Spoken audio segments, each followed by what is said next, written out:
Hello, everybody. What's going on? So today, what I wanted to do was show you that my mind jumps around a lot, and I was bored working on the proxy art challenge today, so I want to do something else for today. Just something a little bit different, switch it up a bit. We're not going to edit a video. We're not going to work on the proxy art challenge. Instead, what we're going to do is we're going to hang around in Maya for a while, and we're going to make a 3D model for the Wheel of Inebriation. For like a secondary little mini project I have cooking up in my brain hole. It's going to be another Unity project, and theoretically I could probably get that one done quicker than the proxy art challenge. Like, as I'm working on the proxy art challenge, I'm seeing that, like, I probably don't have enough time to finish that one to any sort of satisfactory degree, unfortunately. But I'll probably still pick it up. I would get back to that tomorrow, if I have time to stream tomorrow. But today, let's make a wheel. Let's make a wheel in Maya. Why don't we? Hello. Here's me. Here's Maya. Here's my mouse cursor swinging around. We're gonna get to it. So, first up, we should probably have some sort of reference for our wheel of inebriation. You'd think I would have set that up beforehand, but no, I'm not that smart. So instead, I'm gonna search YouTube. I'm gonna search our YouTube videos to see if I can find a good video to reference. Real quick here. Please bear with me. Let's see. Drink of Destiny. Hey, what up, Brian? How's it going? I'm just wasting everybody's time here while I look for some reference.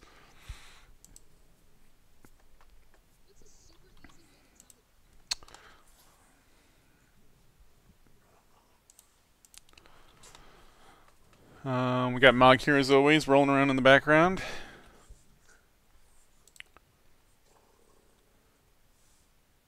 Here's a Drink of Destiny video. Okay, this one. There we go. See? There's a video. We get a pretty decent look at the wheel itself. We can sort of make up in our brain what the tripod looks like, because that's really not important. What's important is sort of the imagery on the front of the wheel here. We definitely want to duplicate that. But everything else is not too important to this project specifically. Alright, so this is, we're going to go with this.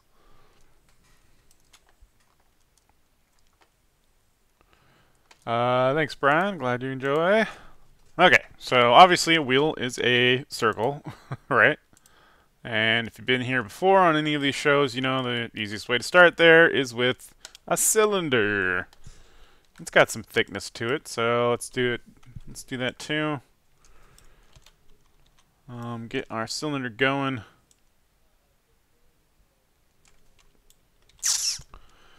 Alright. Get you swung around. Work with it. Nah, I don't want to work with this direction. Generally Z. If you could see down here in the very bottom corner, there's like this little widget here that points at your directions. The Z is generally what you're working with forward in most projects, especially Maya. Maya assumes that's forward most of the time. So let's just, you know, keep to it. Hey Cam, thanks for watching. Okay, so the wheel is made up of how many shapes? We got 3 of each at 4, so we got 12. We got 12 faces. So if we were to do 12, I mean, this is the correct amount of triangles that we're working with.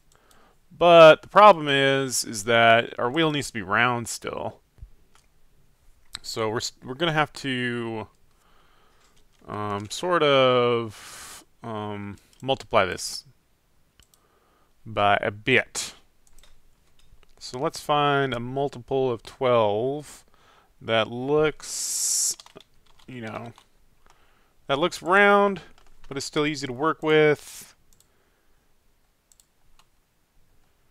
Let's see, 12. Let's start at 36. That's pretty round, but I don't know. It's still not quite round enough. Let's go a little bit more. Let's go one more. Let's go to 48. There we go. That's nice and round. And we also have, you know, an amount that's divisible by the faces we want to work with. So from here, let's go ahead and start splitting up these faces. It looks like our wheel is, you know, symmetrical, which is real nice. Let's work with it that way. Boom. Here's a little trick that I haven't quite shown you yet. If we got 3 of these, 4, 8, 12, so we need 3, 6, 7, 8, 9, 10, 11, 12, 3 per of these. We only really need to work with this much of our wheel, and we know it needs,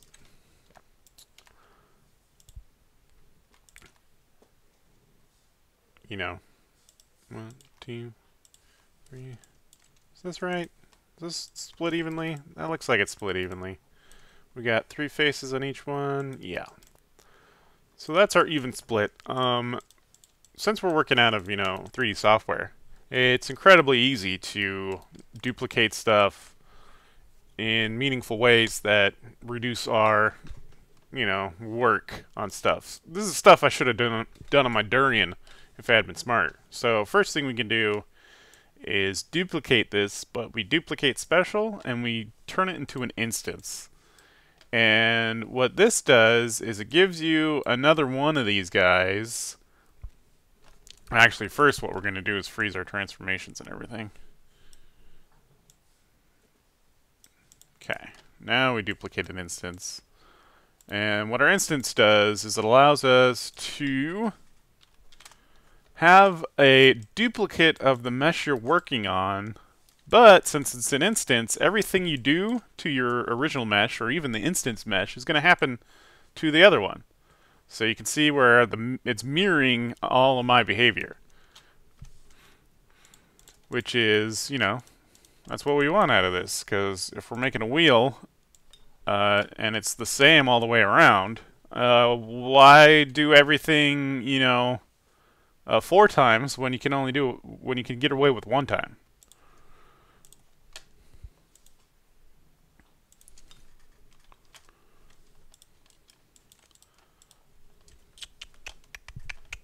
So that's what we're doing. We're duplicating our wheel.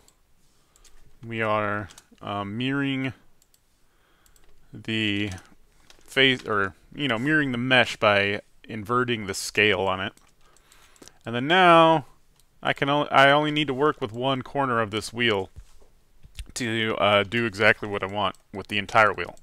Does that make sense? What's up, Brian? How's it going? We're making a wheel here.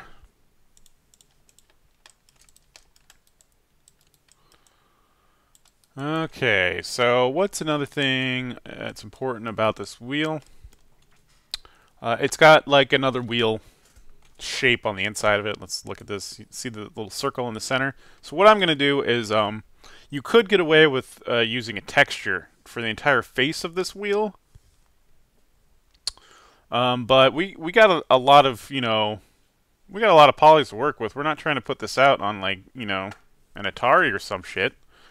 So we can work with all this in faces. We can just apply solid color to geometry to get the same look of this, instead of, painting up a texture that looks just like this. And this will give us much sharper edges on our model, on our visuals, and we got the space to work with it, so we don't gotta worry. So, first up, let's get to our cutting tools. Multi-cut. And we can start cutting away on one of these. Let's say the inner circle is probably, yeah, we'll go with 70%. That looks about, about where we're going to want it.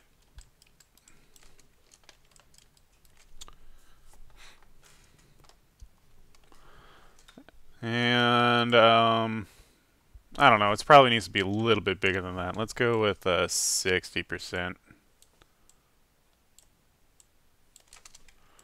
There we go. I think that'll be okay. You can see that since we deleted the edges going all the way to the center of the wheel,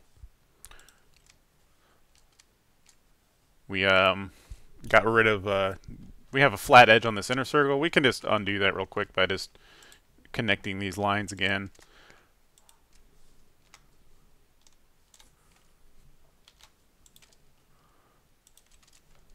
And then we can get rid of these edges. And then once we get to the point of, filling out our inner circle, we can do it all at the same time. You'll see what I'm working on. You'll see what I'm getting at once we get there.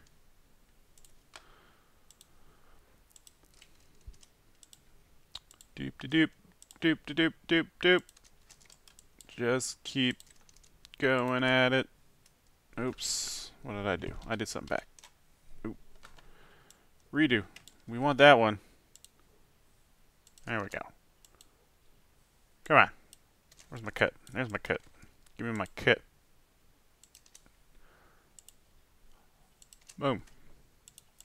Alright, edges. We don't need you anymore. Edge, edge, edge, edge, edge, edge.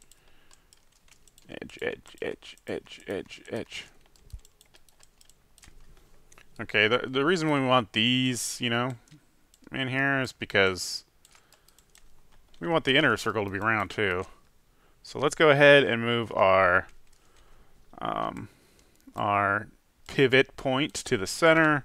We're going to scale, and then we'll scale these out just ever so slightly.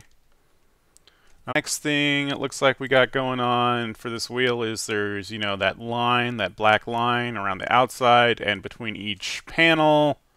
And it looks like there's a line in the center of the circle. We're going to have to duplicate that stuff too. Should do this drunk. Who says I'm not? Okay, let's get this outer edge. The easiest way to do this actually is probably with an extrude. Let's see what that looks like. And extrusions allow you to create new faces on faces. So let's shrink that in. Yeah. That's giving us our edge we want. Probably about that much-ish or so. And then you see where it created this extra line here in the center. We do want a line in the center because, you know, each one of our panels has a black line in between it. Each one of our triangles, each one of our pie pieces.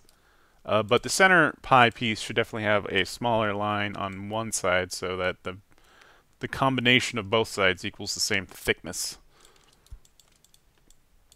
There we go. Do the same for this side. And then, as I'm working on this, I mean, I'm sure you can already tell why I'm only doing this to a corner of this wheel instead of all the wheel's pieces. Because it's, look how quickly I can make this face detail on all sides. You always want to work with instances when you can, when it's, you know, important. Many times if you're creating, you know, bipedal or a quadrupedal type of character, what you do is you only work on half of it because symmetrical. Animals are symmetrical. People are symmetrical for the most part. So you work on half your character, and then the other half is being built while you're doing it. Okay, now we need some lines in the center here.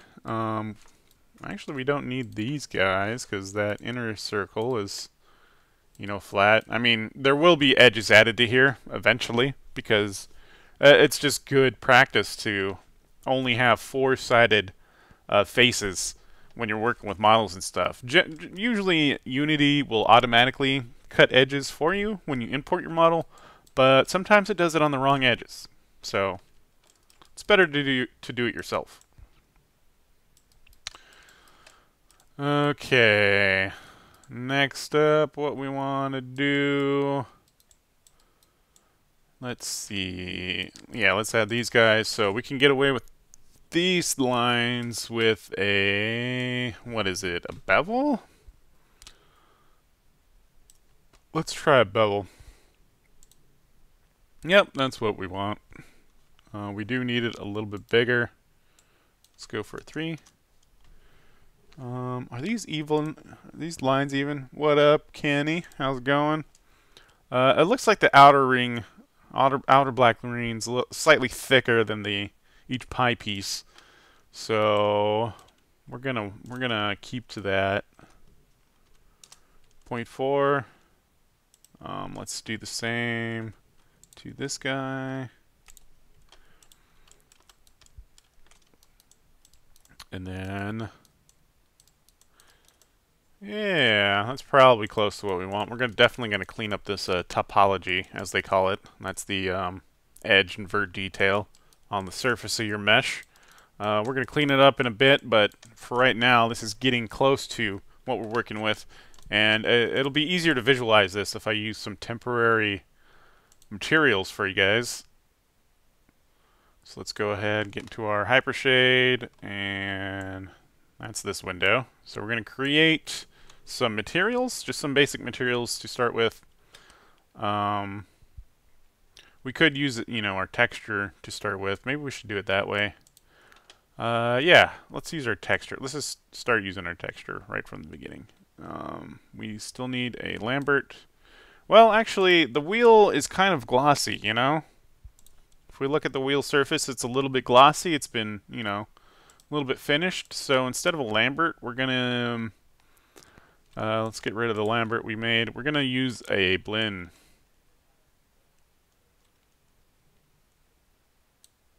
And we use a blend because blends have that, you know, it's the sort of metallic shader that's built into Maya. And we'll call this wheel matte. Remember, always use naming conventions just so you get used to it. And then we'll go ahead and make this by default sort of the darker color that we have. We'll apply this to everything.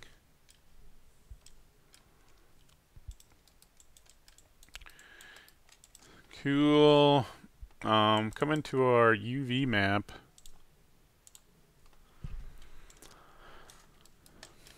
And then it's kind of doing what we want. Remember when we first started with the shape we had?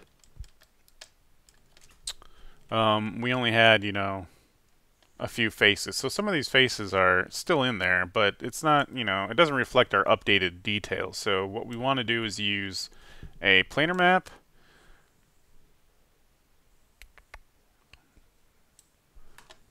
Planar map here, and we want to basically project a flat surface against this that will create that detail. So see that your planar map is this sort of square shape that it added, and that's like basically, think of that as like a screen that's taking a photo of your topology, and that gets converted into your UV coordinates right here.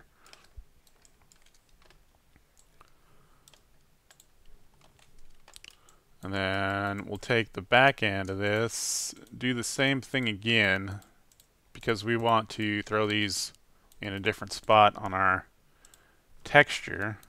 And since we did that again with just those faces instead of the whole shape, we're only grabbing those faces right now, and we can just kind of move that out of the way. Out the way. So one of these whole squares is going to be our texture map. We don't want to take up a whole square for just the surface of this. You know, we're going to have pieces of the tripod. We got, you know, little clippy things. We got little metal things. We got lots of little bibs and bobs that are going to be used on here. So we're also going to change sort of what these looks like. We don't even need a wheel. Like if we were texturing this as if it didn't have any of the surface detail, we would do this. We would have this whole shape. But we're not going to do that. We're going to use solid colors for this stuff. So what we could do is we could come in here, grab one of these guys. We can get very confused by our layout of our UV tools because Maya has changed them since the last time I've been in here. I want to extract this selection. Come on, where's the split? There we go. Split lets me grab this out of here. Usually there would be a toolbar up here that would show you like options for that stuff, but nope, not today, folks. Maya's on its own here. Let's see if G works. Yeah, G works. G is redo last action, so that's always useful to know. And these are the three colors we're working with. So I kind of want to get them, you know, roughly the same sort of direction and everything. They don't have to be perfect. Obviously, we're not going to lay them over each other. And this way, what we can do is we can cordon off a section of our UV map to be the solid colors of the wheel, of each of the pie pieces. But we have enough space to work with that we can add, you know, subtle gradients or whatnot to our pie pieces, which would be nice. We want to extract that centerpiece because that's going to be its own deal. We're actually, once this model is completed, since as you can see it has a spiral on the center, and to do that we can't get, you know, a mirrored version of this in four corners. We have to make that a whole thing. So we're just going to set this aside, and it's going to become, once the model is all combined, you will planar map that whole center circle by itself, and then that we're probably we might texture that one. We'll see. We'll see how easy it is to cut a circle out of this thing. Okay.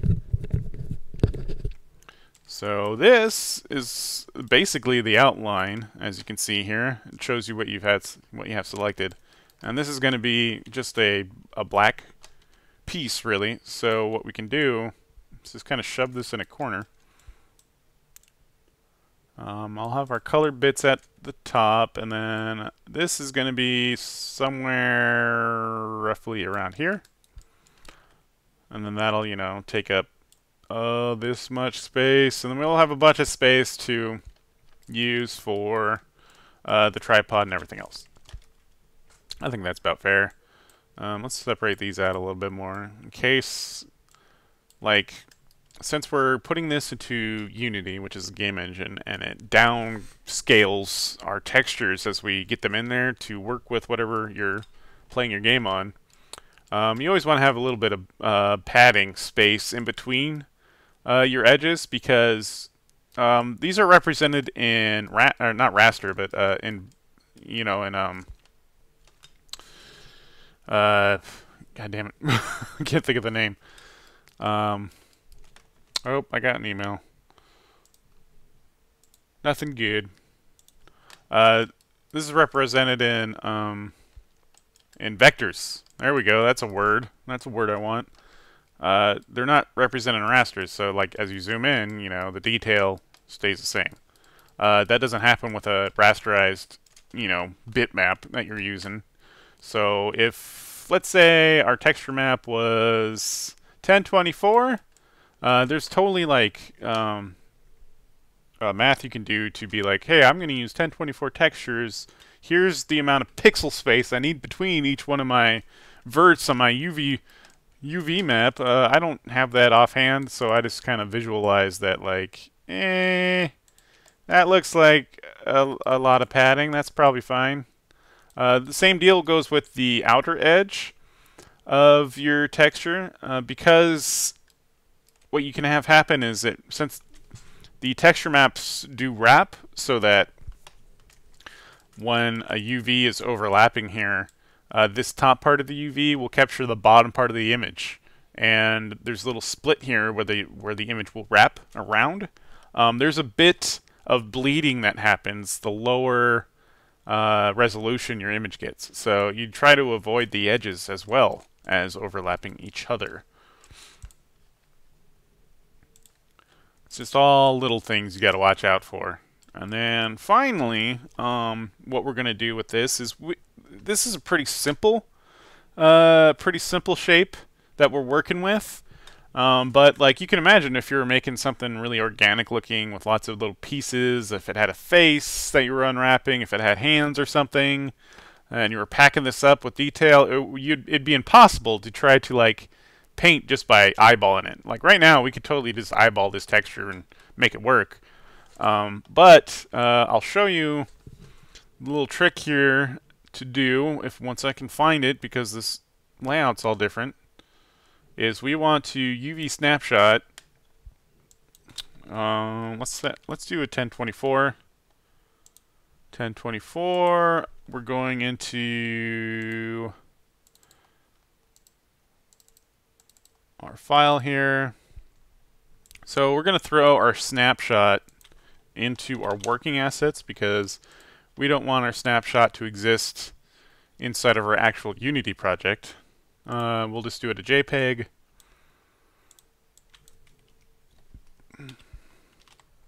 Wheel.jpg, 1024. Edge color is white. That's usually what you want to work with. The UV area 1 to 1. That's just telling you this little +1, +1 on this little graph you got working with. That's the section. This one square is what it's going to take a snapshot of. And then you apply. So now you got a snapshot taken. And what that does is it creates a nice little JPEG for you. Let's open it up. Of your UV maps. And this is what you use as reference when you're actually painting your colors. on your texture. And then you're saying, like, well, how do I use this thing? You go into a blend mode. I believe it's overlay or screen. Screen's the one. And that knocks out all the blacks. All you have is the whites being additively added. And then now you have a complete reference to use when you're painting your colors underneath it. So we know we have, let's see, what do we got? Green, red, blue, yellow. So let's find a green. All the colors on the wheel aren't like super bright, vivid colors. They're a little bit muted. So we're going to try to use that sort of, you know, aesthetics on our texture here.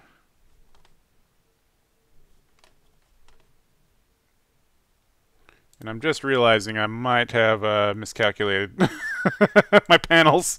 I think I have a couple. I think I have a missing edge.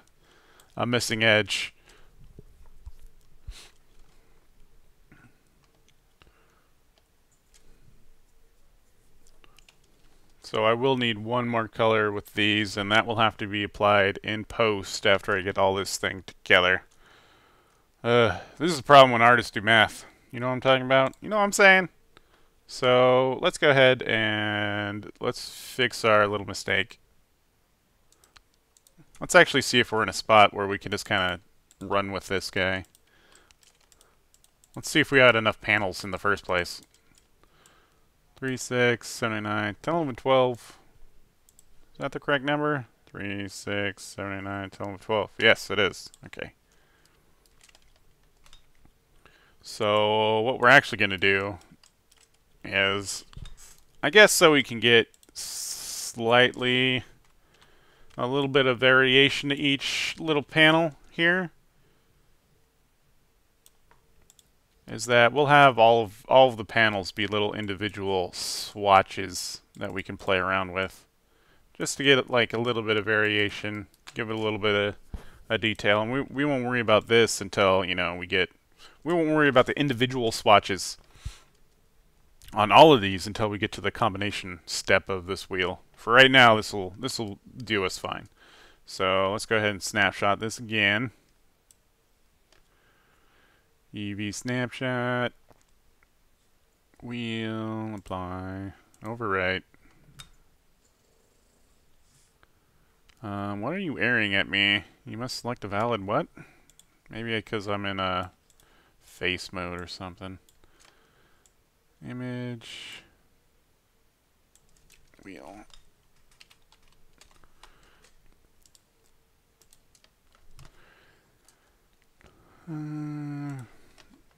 Okay, do that same step again. Wheel. Wheel. Let's hide our other layer. Let's go back to screen. Okay, now we're in business. We're just going to use a little squarish shape, and then we're going to go ahead and fill that in. We're just going to fill it solid for right now. Oops, I'm on the wrong layer. We're going to fill that in solid for right now. Obviously, we can come back here and add in a bit of a gradient, which would be nice. Always, you know, always, even when you're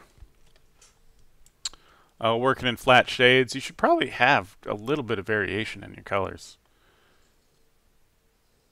Let's go ahead and change this one to blue. What's our blue look like? Our blue is, yeah, it's kind of that cyanish azure blue-ish, somewhere around there. Let's do the same with our yellow. Obviously, I could just pick a color on a wheel and, you know, fill this in. But I'm doing it the hard way, because why not? Yellow. Yellow's always kind of a tough color to find.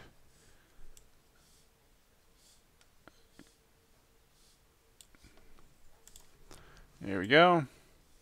Finally, we got a invisible. This one will be red eventually.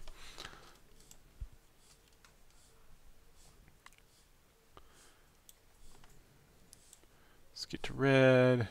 Where's that red? There's that red. Red is also a little bit hard to find. That sort of perfect deep red. Get that color match. There we go. And then, like I said, we're going to have, you know, a few sets of these, because each one of these will be its own little panel, so we might as well add them in there while we're at it. Just kind of wrap around.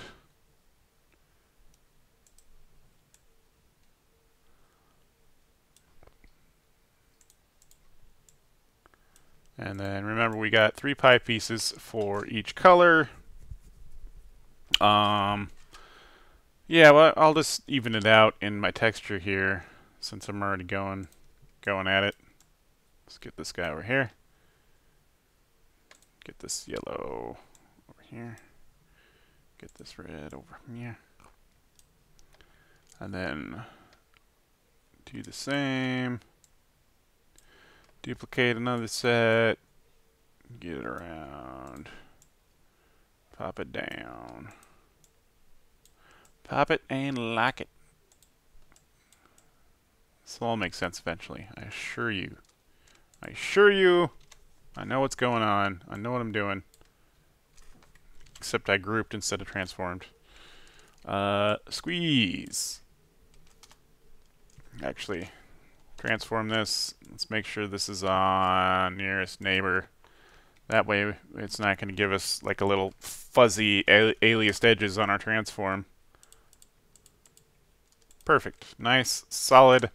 We're going to have to move our little pie shapes here a little bit to make it fit, but that's okay. We got all of our panels going on. And like I said, you don't have to do this. Like, you have 4 colors. You can just repeat the pie pieces, but I want to get a little bit of variation in there. I at least want to have the option of adding variation. Okay, and then the center. We know the center piece is going to be... I'm just going to draw a square around this real quick. Dancing ant, so I know where to start. There we go. And the centerpiece is going to be a white. Let's start with just white right now. Let's look at our reference, of course. White and red. We'll go with white. Let's not do a true white, of course. Kind of general rule of thumb, never use true white, never use true black when you're doing this kind of stuff. They're just so jarring when you see true white or black. And then for the lower section here, here's our blacks. Then we'll fill this in with our dark. Let's just leave our gradient we have in the background. That's why we have that background there. Okay, dokey. So this, we can save as our new texture in our little dealy bob here. DOD, assets, models, wheel. Wheel.diff. And you keep the layers because you're working in a TIFF file. And that way you can come back in here and adjust your layers as needed whenever you want to, whenever you need to. That's the best way to work, because Unity can use a TIFF file. So why not? Why the heck not? Okay, we're back in here, back in Maya, so let's go ahead and assign our texture map to our material.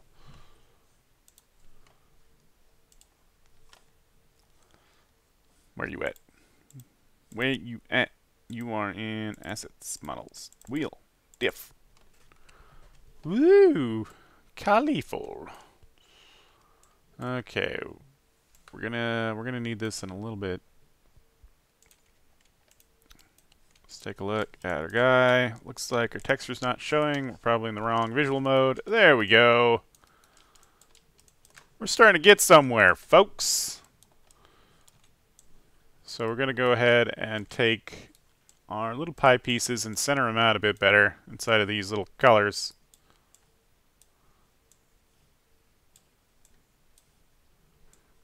I always do this sort of back and forth thing where I start with my UV map, and I'll apply a texture, and then the texture is going to make me want to modify my UV map, and then my UV map will make me want to further modify my texture until they kind of whittle down and meet in the center. That's because I'm not a modeler by trade. I don't do this as my job. This is just a little extra knowledge I have, and real modelers are, you know, they're better at planning this kind of stuff out, figuring it out from the get-go. I'm always like tinkering a little bit with everything, because that's what animation is. You're just like, you're jiggling handles all over the place, just a little bit more, just a little bit more. Okay, and then what I can already tell from what I have here is that the center of our wheel is too big now. And this is why we apply a texture so early, is so we can see a better visual representation of what we're making, and we can see that the inner piece of our wheel is like, that's way too big. That's way too big. So let's go ahead and shrink that down.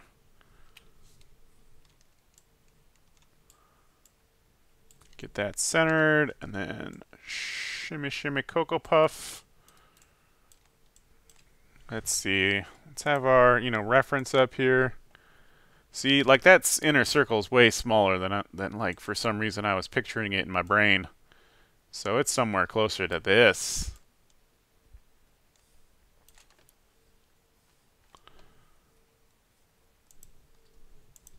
Let's see. Let's see. Let's get these kind of near each other.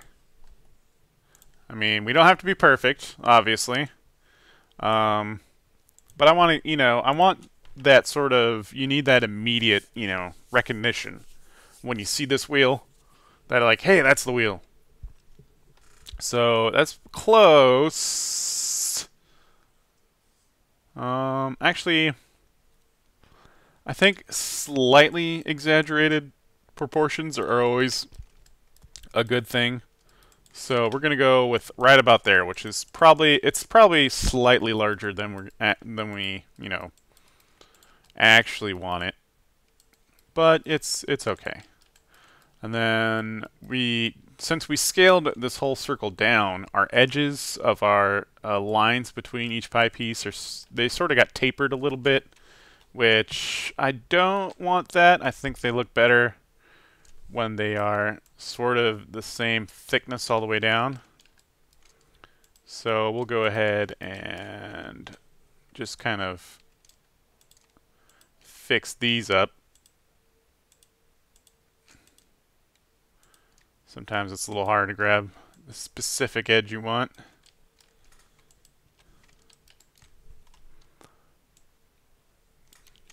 There we go. And then we got like a nice solid thick line for all of these.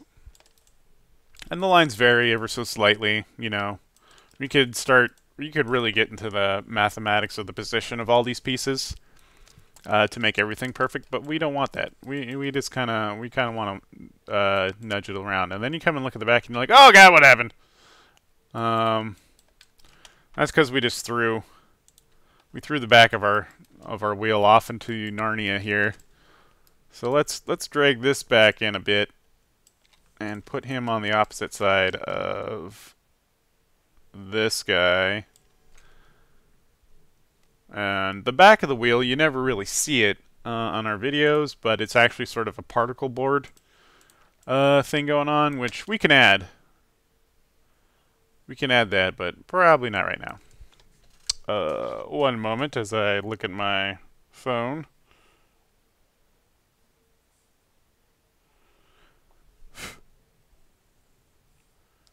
Okie dokie.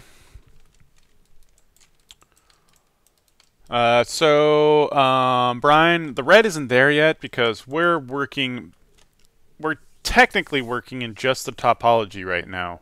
We're using the texture map as sort of a preliminary, a temporary visualization so that we know that our shapes are the right size, so our topology is the right, you know, It's the right size for everything compared to what the target is. These colors currently don't matter. It's just the fact that they're here is what's helpful. We're still working in a topology level. So now we want to clean up our topology a little bit more. And we can do that by just sort of moving things around, combining them, getting them into a better position. Because, I mean, you can leave it like this, right? You could leave this right here because, I mean, you're not going to see it once it's inside of the game. But you might as well, you know, consolidate while you can. You don't want to just leave this thing a mess for no reason. That'd be silly. That'd be really silly. So we're going to kind of nudge these so everything's sort of a little bit, you know, aiming in the right direction. Ever so slightly. And we're just nudging them by hand. Like our wheel is obviously handmade, so I don't think it's definitely not going to hurt if our 3D model looks a little, you know, rustic. A little handmade. It's just sort of matching the aesthetic of what our wheel is already doing. And then we're moving this on the front camera space, in this orthogonal front camera, because it keeps us from accidentally moving the thing, you know, in Z and getting it all weird. We don't want to do that, so try to only move in the space that you want to move in. And you can do that really easily if you work with your default cameras here. Okay, that looks good-ish. Looks like our inner wheel is kind of, you know, it's not perfect, but it's good enough for government work, as they say. Just kind of nudging things around. That's probably okay. Come and look at it. Yeah, that's okay. That looks circular enough. One last look. Let's take one last look at our reference. And let's see, do we need anything else to define this topology on just the surface of the wheel? It doesn't look like we do. There is like a little peg coming out of the center, the metal bit that holds the thing together. But that's just going to be a separate piece of mesh that's on there. So we don't really need to worry about that. Same thing with all the pegs on the wheel. We're not going to worry about those either because those are going to be separate pieces of mesh. We don't want to directly connect them to our actual wheel. There's no useful reason for doing that. Okay, so remember I moved these vertices up and over to like put them in position to like connect them, right? And it doesn't connect them automatically. You got to do that. So I just put them in place first. That's the first step. The second step is to grab everything and then use your merge tool. Let me find it. Merge. Apply. And then this, what it does is it just merges vertices that are close to each other. And it looks like I forgot one, actually. Let's just do that. Apply. And then we can come in here and move this guy, and then you'll see that they're all connected to each other now. It's all one thing. Okay. So that's pretty much as far as I want to push the topology on this guy. But like I was saying, I don't want to leave free floating, you know, faces hanging around with all these verts on the edge of it. That's just wacky. So let's come back here and cut those back in. Just so Unity doesn't make, you know, its own choices and then me regret the choices that Unity's made. Because that's definitely a thing that can happen. Unity is a rebellious teenager. You have to show them the way.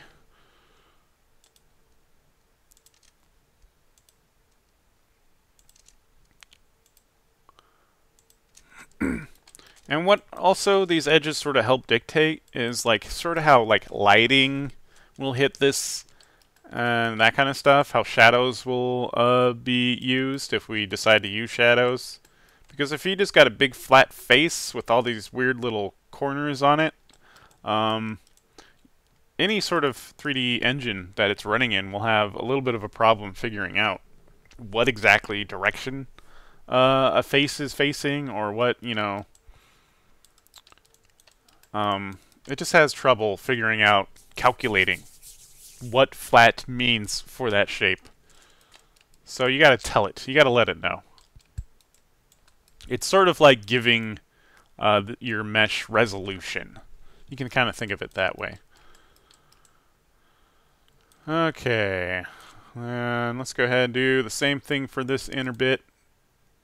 Inner bit.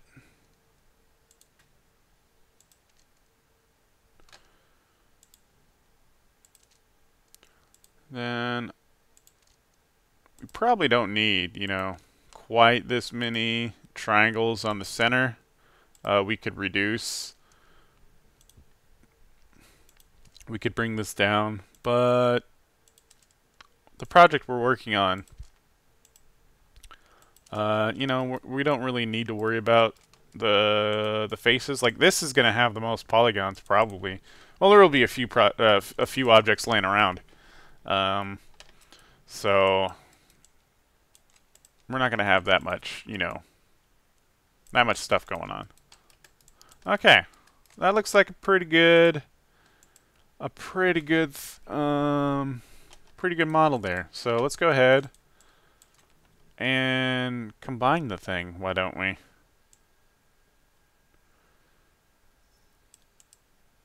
Boop.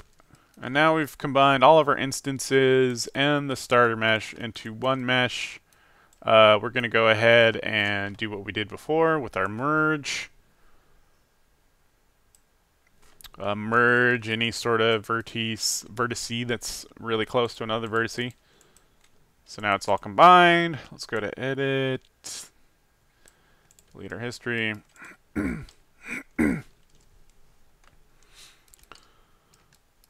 Okay. That's pretty okay. I don't see any hard edges hanging around in the center of it, which is good. That's what that blend texture helps us with. It gives us that sort of shininess to it, which allows us to see any sort of weird edges that are hanging around, which it doesn't appear to have. So that looks good. And then now we can get into that sort of detail we were talking to Brian with. Hey Josh, what's going on? Which is adding, you know, the extra colors that we're missing. So let's come back in to, not our game exporter, let's come into our UV mapper. And then let's just go ahead and match this sort of one-to-one. Let's start with our green, which is already going. It goes green, yellow, blue, red. And then we'll just, you know, we'll work with that. So we already have our green correct. Let's move this over to yellow. Let's move this over to, I already forgot the order of colors. Green, yellow, blue, red. Green, yellow, blue, red. And then we can go here, do the same process. Remember, we're going to work with the next row, so these will be unique faces. We can alter a little bit. Green, yellow, blue,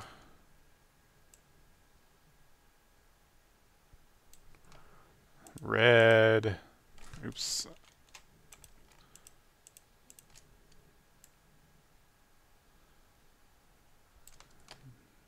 And green.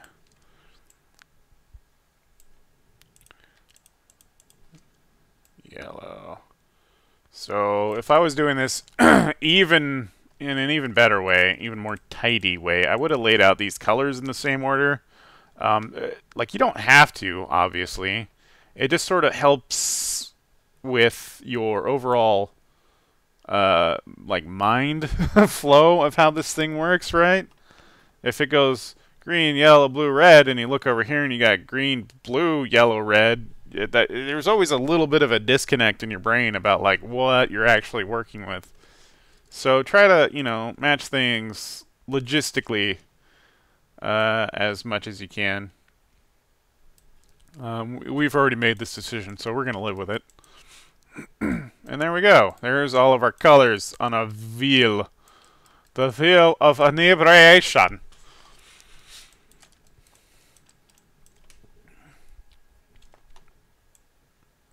Doesn't look half bad. I think our little center line here is probably a little bit too thick, but I think that's okay. I'm not going to worry about that kind of detail right now. And then let's just pick this up off the ground a bit so it's not like intersecting with our little guy there. Oh, there's our old buddy, the clipping plane. Bloop. Fixed. And yeah, we got a wheel. We has the wheel. It's not so bad. It's not so bad. Oh, I spotted a hard edge. Let's get rid of that. Let's see, can I select all the way around? Yeah, there we go. Select all these edges. Make sure those are soft. Nice, supple, soft edges. Yeah.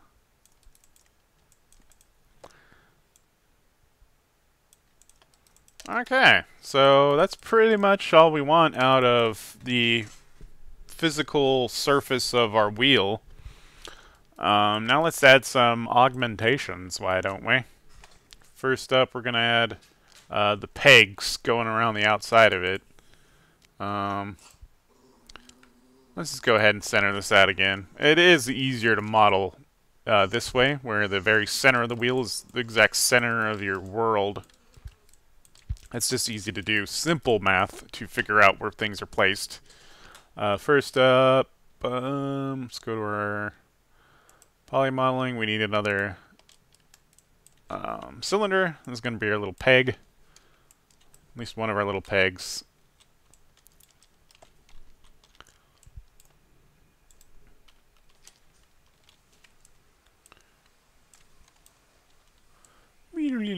These pegs are really tiny. Real tiny, so you're not going to need a ton of detail on them.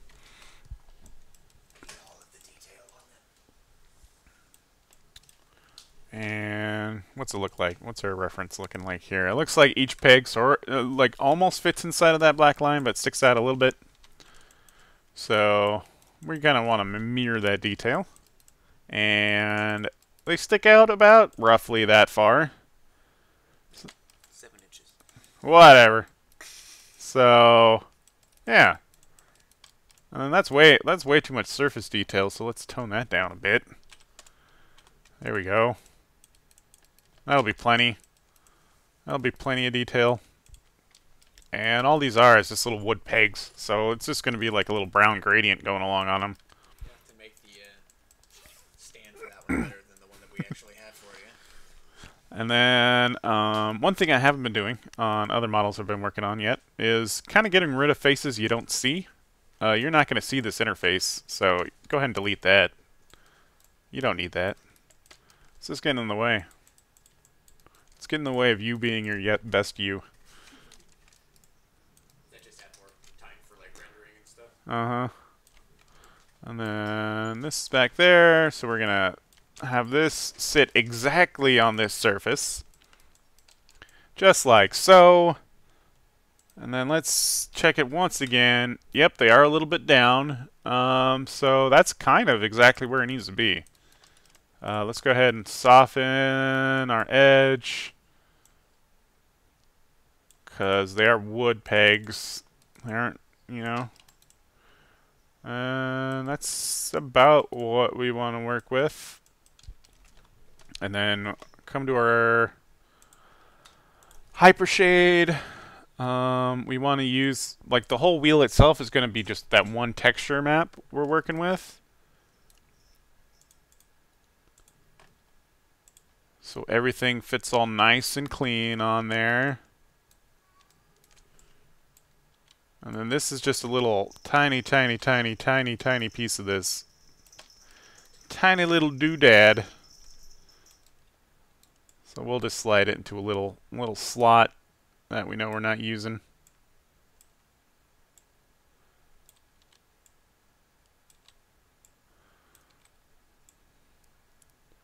Somewhere around, yeah. And when we get to our texture map, let's just go ahead and dive into here. Since this is such a small piece of this, I'm not going to worry about spitting out another UV map.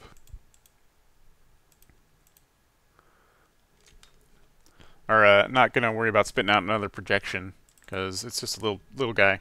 I ain't going to worry about it. Let's name these.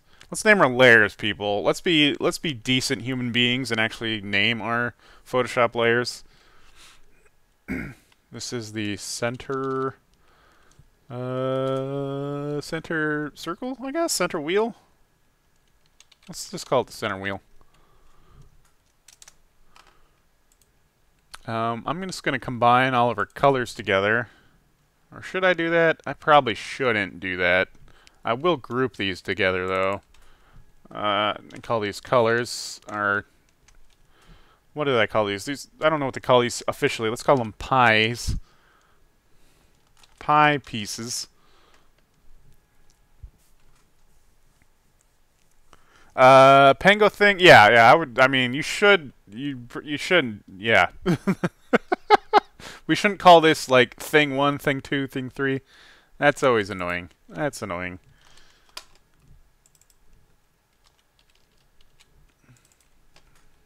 I'm only keeping these separated so I can like add post effects to them later on if I want. I might, instead of like just drawing a gradient over them, I might add a gradient effect, like green. Might just add it as an effect instead of just painting over it, because I'm a silly person that does stuff like that.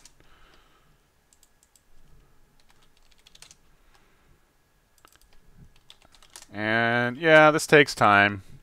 This takes time, and we're not doing the thing. We're not making the thing right now. We're just organizing, which I know sucks, but get in the habit of it so that when you do need to do this for other people, you're already doing it. And then I believe this is just an empty layer that I was going to use for the blacks. So I can name this my peg layer. And then let's add a brownish color. So with browns, woods, you always kind of want to lean one direction or the other. You want to make them a little bit more red than you would think, or you make them a little bit more yellow than you would think. Because if you actually just make them right in the center poo brown's a really ugly color. It's not a color you actually want to use. So I tend to lean more red with lower saturation, something like that. Because remember, we're going with the aesthetics of this wheel are near pastel. We don't want them to pop too much. Let's save that. Let's jump into Maya and then see how close we got to our UV map. Ooh, so close. We were so close just eyeballing it. We can just slide this like that. Okay. And that's good enough. Okay, so we got one peg. We're going to need more of these. I believe there is a peg for each one of these lines. Easiest way to do that is to sort of do a deal that we did before, where we duplicate stuff. What up, Nuff? How's it going? We're making something you probably recognize. So, we have this little peg. We could easily just kind of duplicate that, move that over, and be like, hey, that's good enough. But we want to get a little bit more specific with our placement. To do that, we're going to go ahead and move something we call the pivot. The pivot is where the center point, the pivot, obviously, of the mesh you're selecting. So the pivot is basically wherever your little, gizmo here is placed. That's the pivot of this mesh. The pivot of the wheel is here at the center. The pivot of this mesh is here up here. What we actually want is to move the pivot of our peg to basically where the wheel is. You use insert, much like you're doing when you're messing with transforms. And then this one, though, this is a permanent movement. We're going to hold X, which will snap to grid, and then move that to the center. And that seems a little silly right now. Our peg's up here. Why would we want our pivot down here? It's so that we can do this. Whoa! See how that works, folks? All you gotta do is rotate the thing, and it's going to be placed the exact right distance away from the thing you're working with. And these are like 30s, it looks like. That's probably correct math for that. And then you can just keep doing that all the way around. And an easier way to keep adding that same amount is just like, okay, I know it's going to be another measurement of 30. So all you have to do is do a little bit math in your channel here. So it doesn't matter what it's currently at. You just tell it what to be additively. So we're going to minus an assignment of 30. And that's going to put it an extra 30 rotation. Do the same thing here. Minus an assignment of 30. Minus an assignment of 30. And you can just kind of go to town doing this. You can do all sorts of math stuff inside of these channels. You can add, you can divide, you can subtract. Did I actually duplicate that? Yes, I did. Good. You can do all sorts of fun stuff.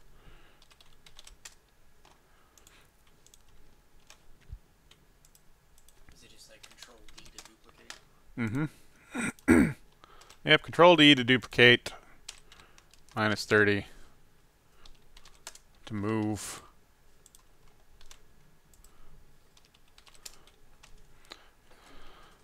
Yeah, so using math in your channels is definitely a elite tactic that is going to save you all kinds of time once you get into this kind of stuff. The more I look at this, the more I want to lighten up that brown. So I'm going to go ahead and do that. Whoop. And that's just because, like, I got a very short attention span, so I like see a thing and I'm like, oh, shiny! I gotta change that. Okay, so It would look better lighter like that. yeah, that's more. It's more real to what the wheel is like. So we got our pegs going on; those look pretty okay. We got our surface. Let's add that little center bit. That's going on here. That little, little metal piece first. It's just a little cap. So let's go ahead and steal one of our pegs, because we'll just modify this. And this is a thing that'll save you tons of time. I mean, I could go through there and just add another I could add another cylinder and rotate it and blah blah, UV map it, blah blah blah. But I'm gonna have the same shape. If I know I can just sort of modify this shape to be the thing that I want it to be, then it's gonna save me a ton of time if I can just come in here and sort of modify this thing instead of creating a whole new thing. Does that make sense?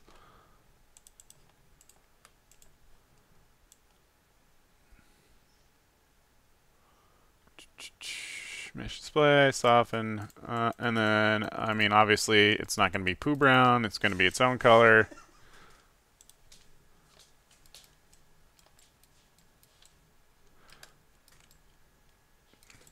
And then it's also going to be, I'm just going to slide it over here. And then I'll add an extra little bit for that color. So something I noticed, though, while I move this over, is that the wheel, while I was modifying the model, I made it concave because I was using my scale tool. Sure, that's the Saison, just so you know. Yeah. Well, do you want one? Sure. So that's easy to fix. That's an easy fix. You just sort of snap it. Snap all the inside pieces to the face. There we go. And now our wheel is flat again. That's just something happened because I scaled on all axes instead of the one that was current. Today's show brought to you by Saison. The half ones are The plane. you're not saving the cap, right? No. Okay. Let's go ahead and come in here and we're gonna just add our metal piece. It can butt right up there. And then we're probably gonna have a bunch of this metal going on, so I'm just gonna call this piece chrome instead of like metal button in the center of whatever I'm working on. More generic, because I'll probably use this little swatch of color a lot. Let's just hue this. We want it to be metal. Ideally, you probably want to work with a cool blue. You're not saving the bottles either,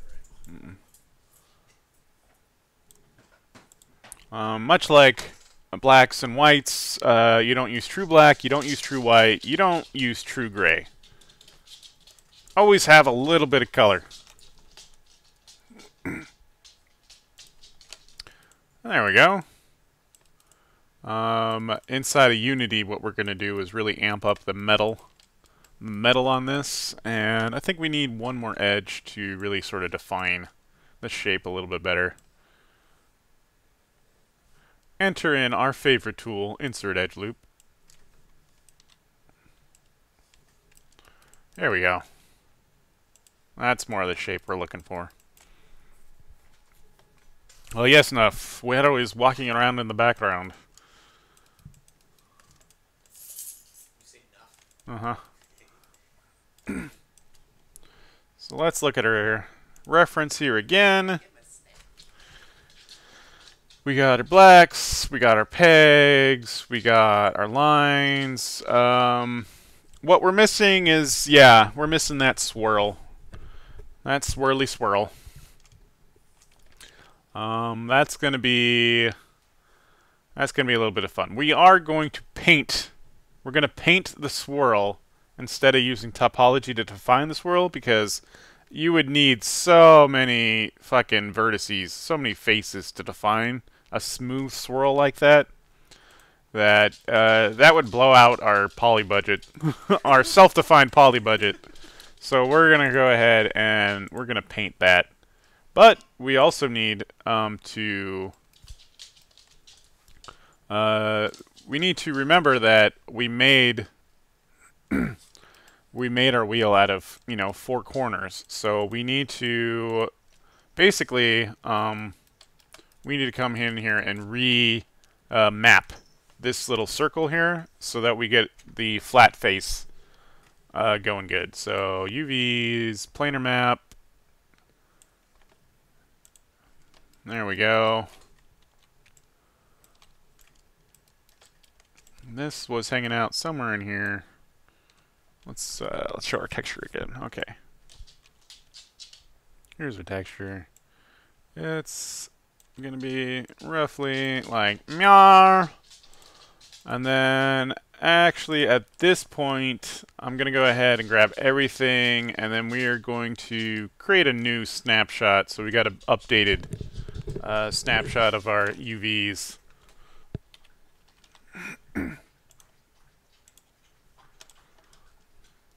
And you just kind of do that every once in a while when you're working this way.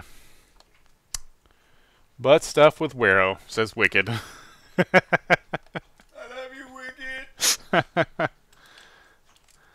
Okay, come back into Photoshop. Let's go ahead and grab our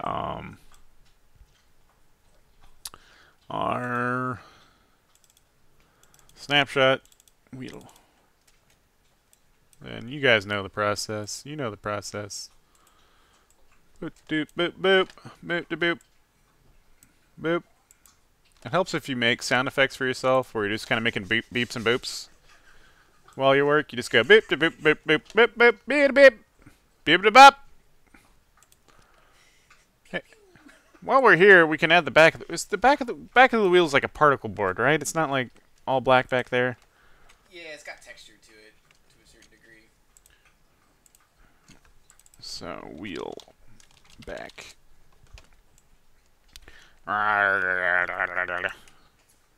Opacity. Bring my opacity. I'm telling you, folks, adding your own sound effects makes your job a lot more fun.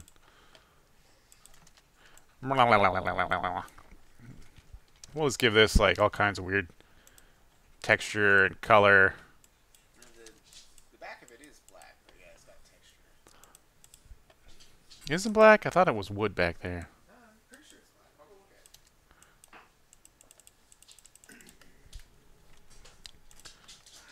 it.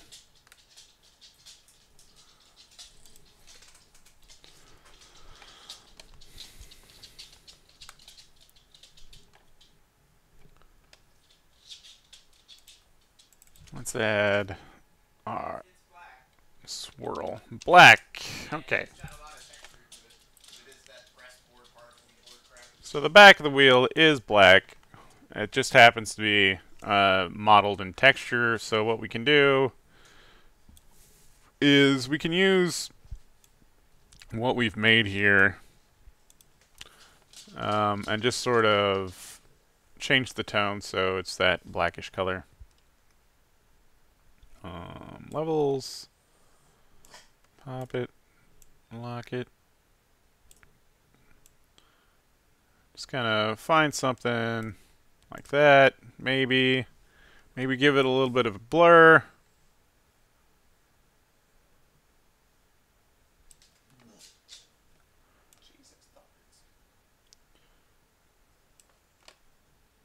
Just a little bit. There we go. Close enough for good work, Yeah. Take down its opacity. So we're just getting a little bit of variation in color on the back of that wheel, which is what we're looking for. Okay, now, what is the easiest way to create a spiral? You might be asking yourself. Or indeed, I am asking myself, because I don't actually know offhand. So I'm going to hope that Photoshop has some sort of a spiral shape built into it. Let's try to find one. You got a spiral here, buddy? Hey, little buddy, you got a spiral? No? No little spiral? Oh, there is a swirl. There is a swirl filter. Will that work? Maybe. It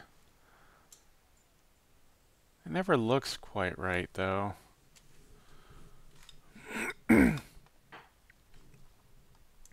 Let's take a look at our wheel. Let's take a look at our wheel. It is just one continuous spiral, really. So that doesn't really help us out too much.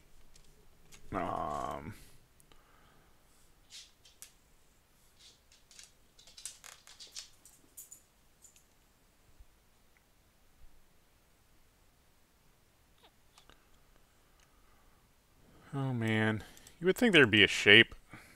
There would be a shape for a spiral. We might have to get cancel.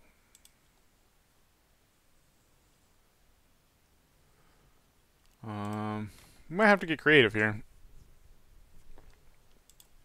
might need to get a little bit creative, because I think, actually, Maya might have a primitive that we can spiral. Let's see. Let's see what we got here. You got any pinwheels? You got any pinwheels in here?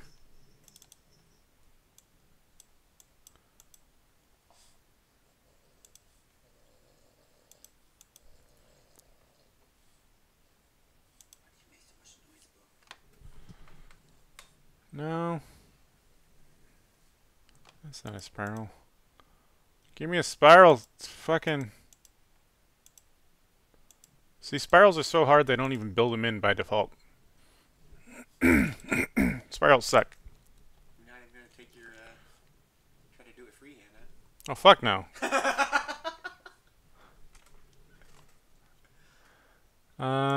Let's...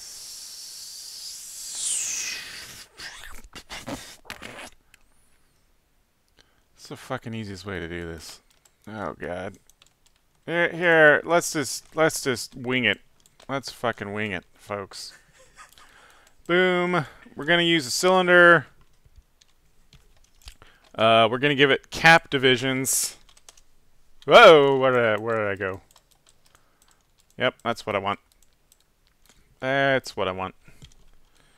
And then I'm gonna come in here. I'm gonna grab one vertex. And I'm going to double-click my Move tool, go to Soft Selection. I'm going to turn on Soft Select. What does Soft Select do? It creates basically a gradiated selection from what I am selected on out and outward from there. Surface. I need a way larger fallout. There we go.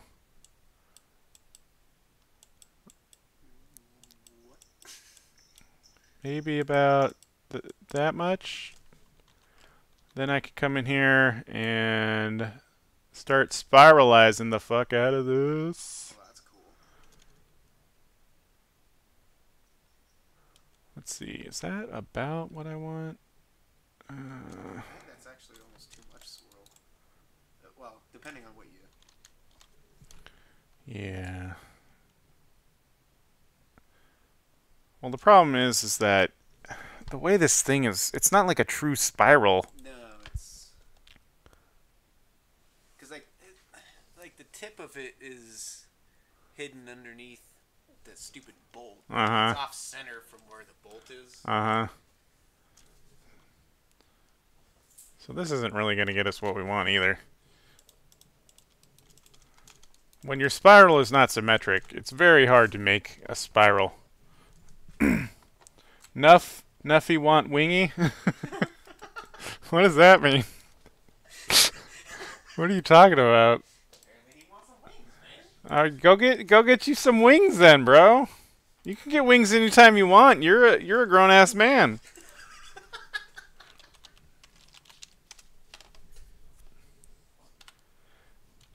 Okay, so we're just gonna freehand this spiral like a crazy person. That's not your new pen, bro. I need a good brush. Just a normal brush. There we go. Let's see. We're working with our red color. It's the same color as the red on our guy.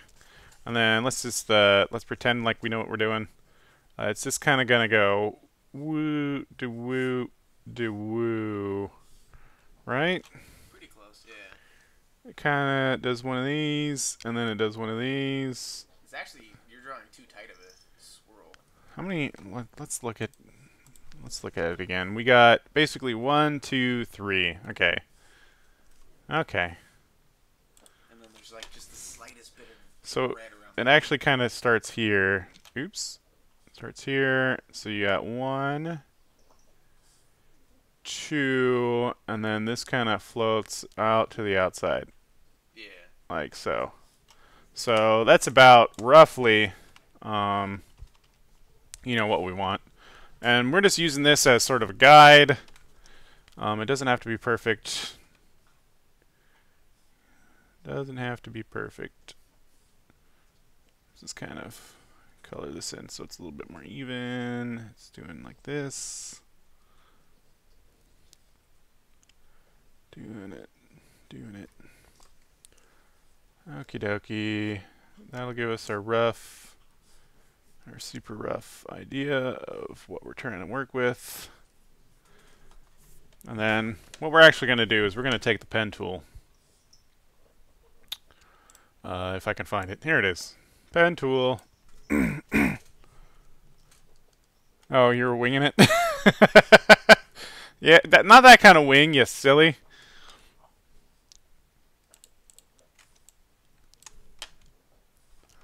Okay. Let's use our pen tool. This is always fun. Creating your curves with your pen tool.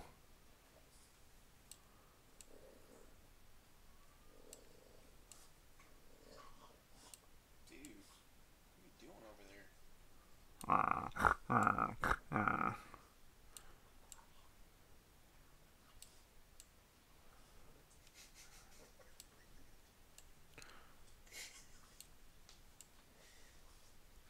Loafy replied with what's his face that does the flex seal. He's got like this big butcher knife or like Rambo style knife, and he's got like a bucket.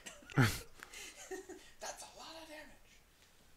Oh gosh. There we go. Roughly, very roughly spiral shaped. And then we're defining the inside, right?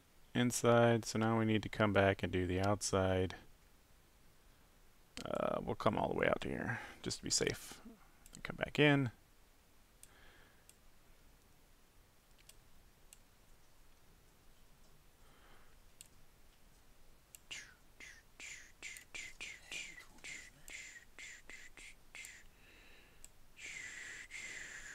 And then we can, we can further define this edge after we make the initial, pass at this so that we get a better looking spiral. But we're kind of just, as Nuffy said, we're winging it.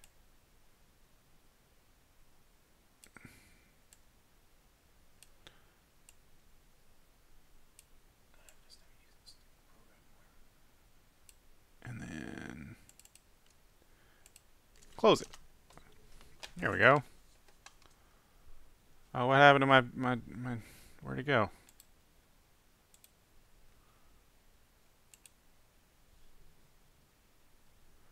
Close the path. Is my path still here?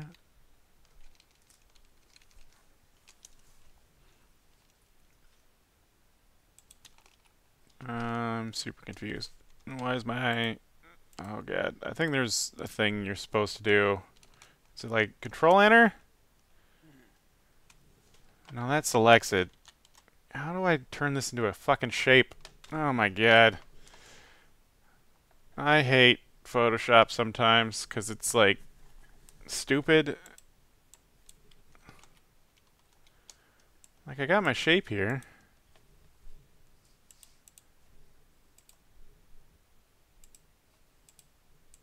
I'm still in shape mode. I don't want to...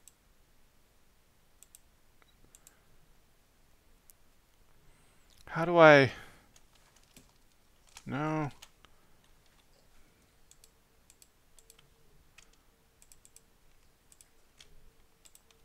Well, can't you, once you do the selection and stuff, can't you create a layer off of that selection and then do a fill on it?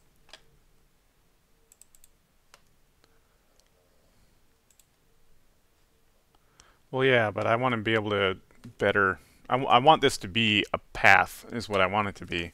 I don't want it to be just this hanging out in Narnia sort of thing. Oh, okay, I see what you're saying. Because now I just have a drawn shape hanging around. Yeah. That's not doing anything. That's weird. And then when I hit enter, it disappears.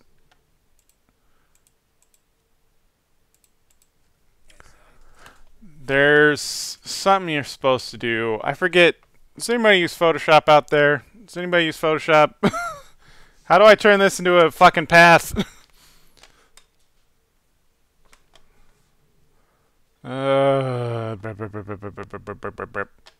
the roadie was here, then I would know how to do this.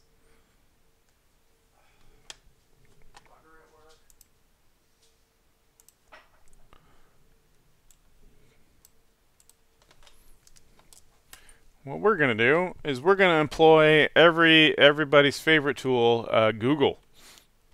What is this Google?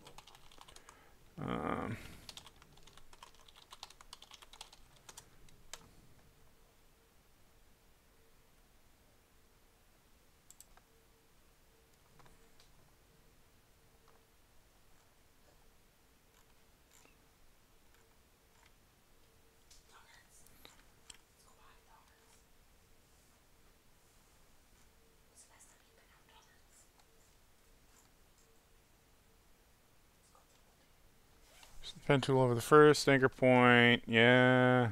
Click or drag, close the path. To leave the path open, control click Windows Command anywhere away from all objects.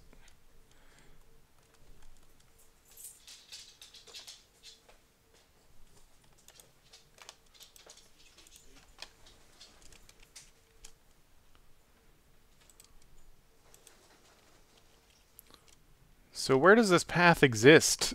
That's what I want to know.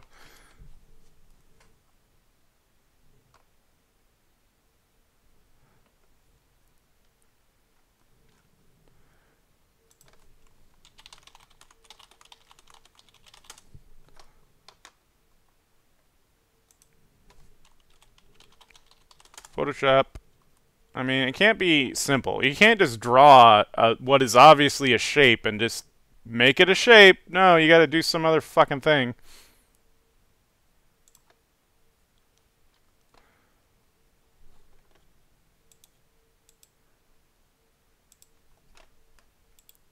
Here we go. Here we go. Pen tool. This is a path. I want a shape. And then you can't just turn it into a shape. It'll disappear. It'll disappear on you.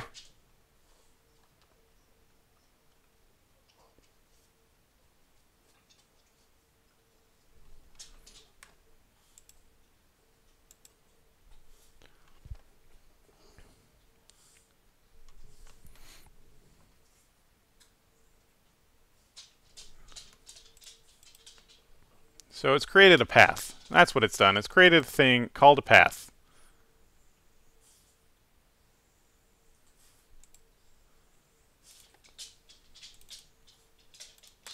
I guess if this is a thing that lives by itself, I can live with that.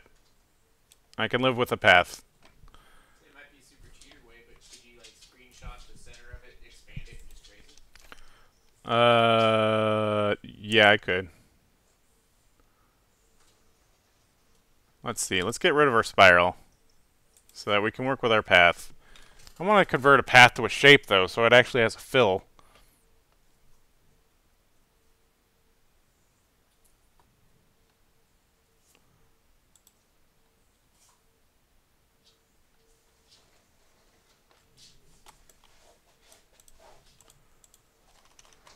I have a path. I want to turn it into a shape now. How do I do? How is shape formed?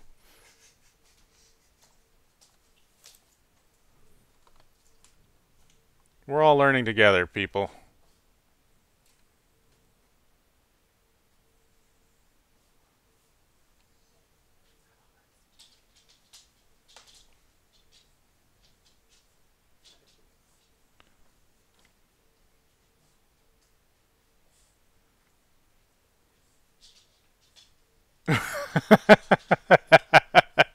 Here's the best answer I have seen.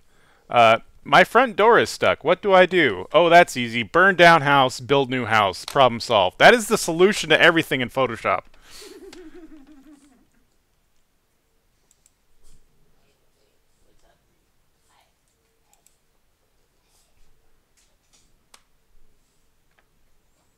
Add a vector mask. What's a vector mask? Oh. Oh god.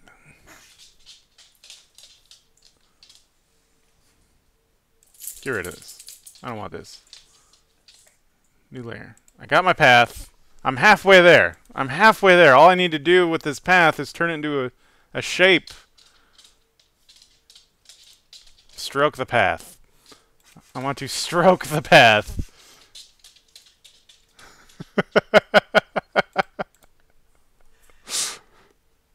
No, I want to save path? Path 1. I know somebody like made a custom shape. So what would happen if you did fill path? Or if you already tried that while I was outside? I think that just fills it, yeah, with a color on the layer I'm currently selected on. If I change my path, maybe that keeps the fill? Is that how that works? Please tell me that's how that works. No, of course not. Well, son of a dick. I just want this to be a shape. Somebody help me Google this. Help me Google how to turn a path into a shape. Like, I'm looking at a thing that's telling me how to do it, but it doesn't make any sense. It has the path here, and then it has shape name popped up. It doesn't tell you how they went from one to the other.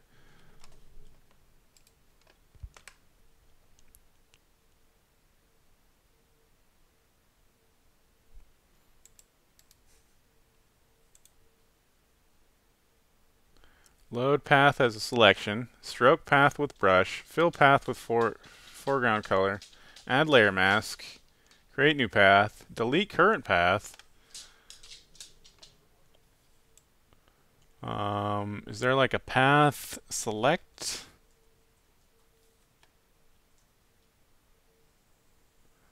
I could have drawn this again as a shape in the time it's taken to do this, but it's the principle of the thing!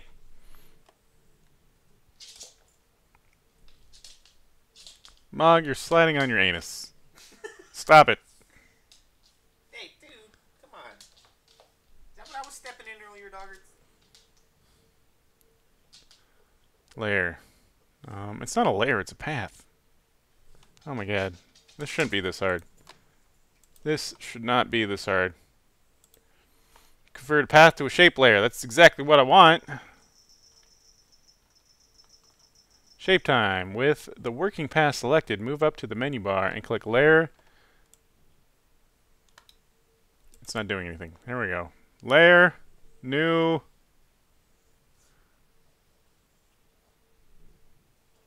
New fill layer. That's not here. New fill layer.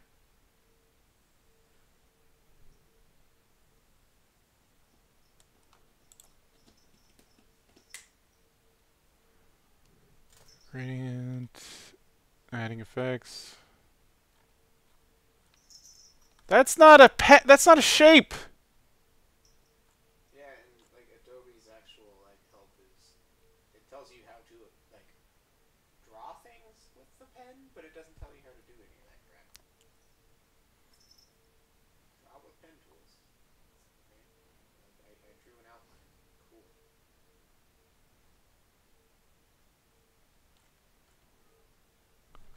Okay, well, there's new fill layer. Let's try it. Solid color. Okay. Okay. Okay. Oh my god. Apparently that's where all this confusion is coming from. The thing they refer to as a shape is actually a fill layer. Because that makes sense.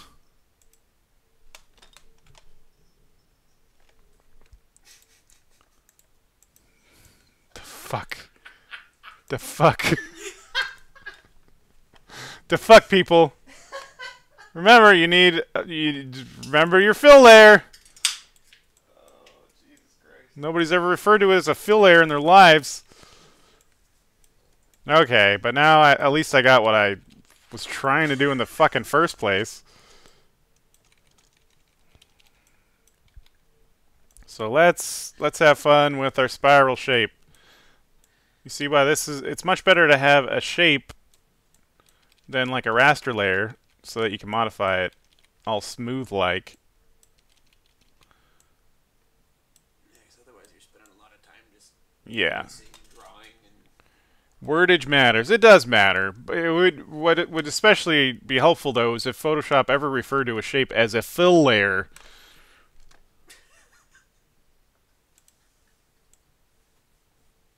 Oh, you see that triangle over there? Yep, that's obviously a fill layer.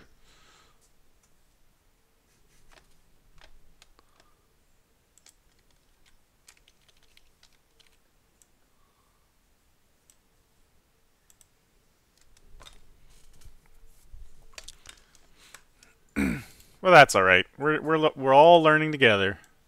We're all learning the trials and tribulations of working on big software packages. Mog just let out the juiciest fart. Let me tell you, that was so juicy. I've never heard something so juicy.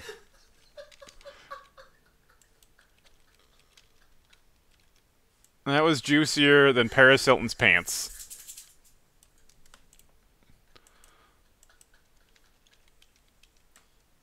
Good God, Mog. How do you have any respect for yourself? she's just looking at me like, what the hell's your problem, dude? That's so funny. Okay, the outside definition of the spiral isn't as important, but, you know, just to keep it clean. Let's move this over here, and then this is all just like little micro adjustments to our fill layer.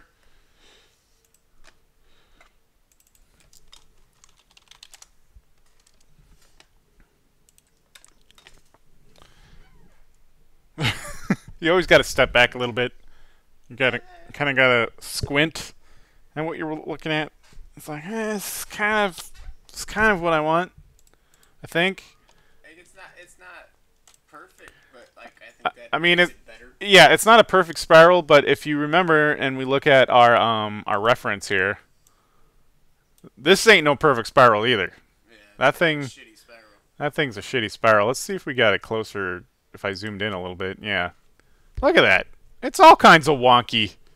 Look at how it like closes in on itself over here. Yeah.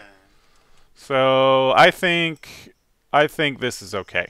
Yours reminds me more of like the old school question mark on the boost box. Yeah. So let's save this. Yeah, Mog probably did expressor glands all over the place. At least she did it not on one of us. And then boom, we got the spiral from the wheel spiral. Okay, that looks actually way better than the one that's actually on the spiral. So we got our spiral here, we got our pegs, we got our little metal bit on the center. We got like most of a wheel here. We can be proud of ourselves. We can take a drink for that. You gotta add the patented wobble to it when everything's said and done, right? Oh yeah. We'll add the wobble later, once we start animating this thing. Yeah, right. Okay, so you see it's got like a little texture on the back. That texture actually looks really fucking good. Kind of, it's just like little subtle modeling going on there. Let's see, what do we want to do next? We probably want to work on some sort of, the tripod. How the tripod is working. Let's see if we can. You want me to go grab it so you have like a... I think. You can only see so much from this. No, I think we just kind of want to. We want to use our imagination. I know we have. We got like a peg that it sticks on, and you got a thing that's on the top. So let's just start winging it. We're going to start winging it and adding... We're just going to add all... We're going to add all the cylinders that we could possibly add. Because that's how we do.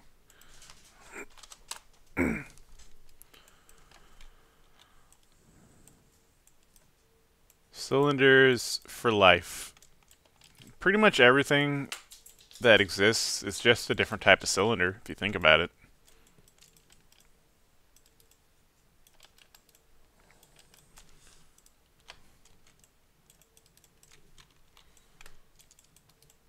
And then, you know, when it comes down to it, every cylinder is it's really just a fill shape. It's really just a fill layer.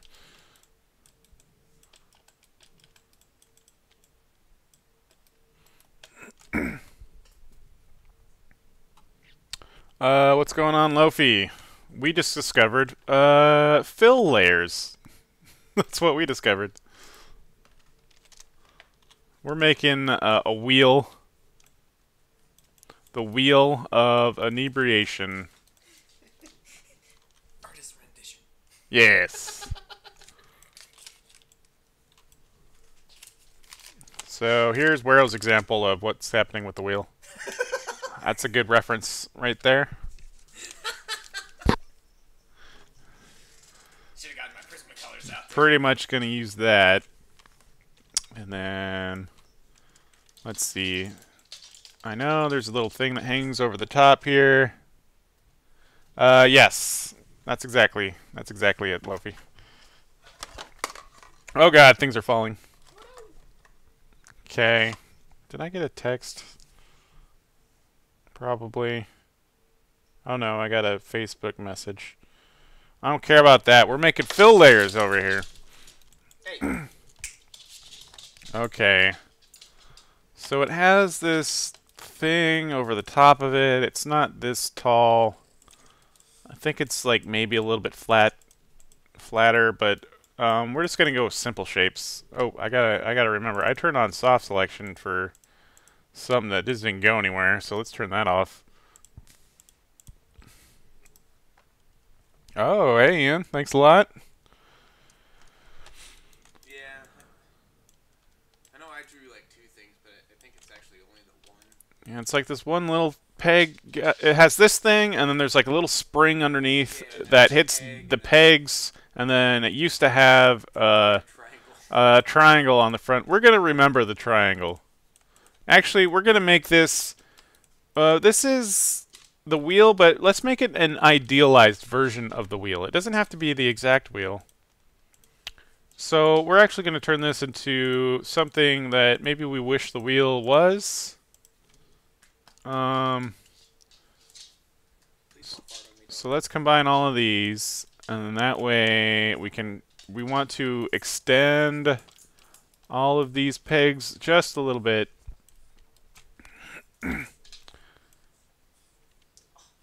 There we go. So in our idealized world, these pegs are a little bit longer, and instead of having a weird spring hanging off of here, we're actually going to have that little, you know, Price is Right style triangle hanging off the edge. And we can do that. We can do that with... we'll do that with a... Remember, I said everything's really just a cylinder, so we can use a cylinder to turn into a triangle. Everything is a cylinder, after all. Isn't everything a polygon? You would think that, but then you would be wrong. That's what I was asking, man. Yeah. Yeah.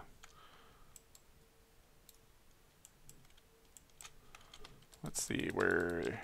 Here we go. Everything's a cylinder. When you try hard enough.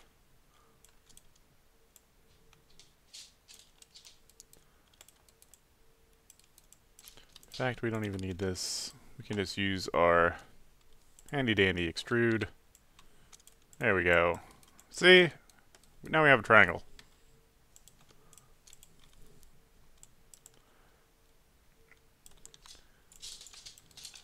And this triangle is kind of, it needs to contact the pegs because it's going to rotate as it hits the pegs. So it needs to come down about that much. Now, it's going to clip right here because all the offsetting and everything is going to happen within the animation. So for right now, we're okay with this clipping a little bit. That way you know it's actually making contact. Mm-hmm. But once it starts animating, you know, it's going to rotate from up here and kind of do the floppy thing. Everything is awesome when you're part of a team. That is correct. I feel like this should have a little bit more definition to it. Like maybe it has like a little curve to it or something. Let's look up some examples. Let's look up Wheel of Fortune. Like a weird bevel in the middle of it type thing. Yeah, Wheel of Fortune. See, like there's our okay. There we go. Wheel of Fortune wheel. Images. They're little triangle pegs. Oh my god, I wish I could find a bigger picture of this. Settings. Search settings. Can't you? Doesn't it have like? Oh god, I'm going too deep. Yep. I'm sure there's. If there's bigger images, it should show like different. Yeah, there's not very big images for that one. Apparently not. You can see it really tiny in there, but it's like sort of teardrop shaped. So we're gonna work with that. We're gonna go teardropped. Okay, multi-cut, teardrops, like tears in the rain. Yeah, Oop. Ooh. Oop. So it sort of does one of these things. Let's give a little bit more of a.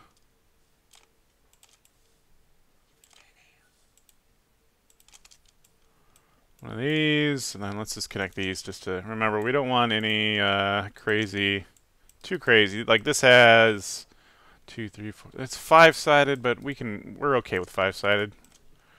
Ideally, you always have 4-sided. There we go. See, this is sort of the Wheel of Fortune shaped triangle. And then we're going to have this connect with let's see. I know actually mine at one point at least had a spring it had a spring primitive. You could just create a spring.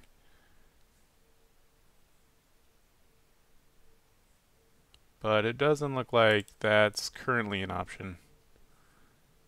Create polygon primitives. Oh my god. If I find a spiral in here, I'm going to be angry. Helix.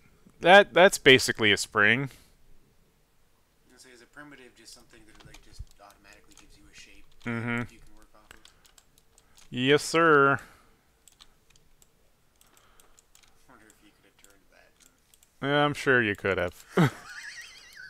But hey, we discovered things. We learned. We're better people for it. We're better people. I don't actually know if I want to use a real spring, because that's a lot of detail. That's a lot of definition. Just for this little tiny piece of this thing. You just use like a cylinder and skin it. And just... Yeah, I'm probably going to do that, but I'm just like seeing what this looks like.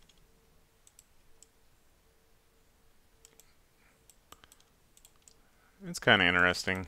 I mean, it's kind of interesting. It does, like, the wheel actually does have a legit spring up here.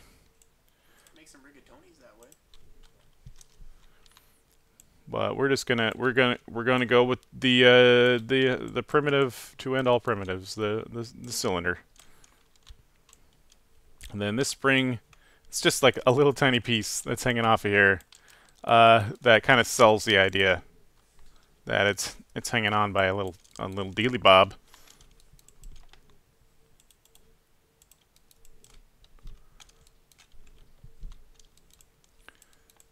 So it'll basically, when it's animated, it'll bend from these 2 points to get that little clack, clack, clack, clack, clack, clack, clack.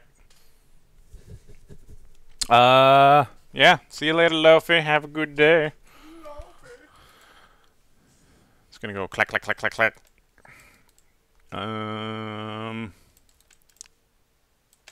Maybe I want this a little wider, a little more visible. Just a little bit more. Okay. Cool. This thing, let's see, how is this gonna work? So it has an actual like little elbow. Yeah, it's a piece of bent galvanized pipe. So we're just gonna, you know, we're gonna fake that shape our damn selves.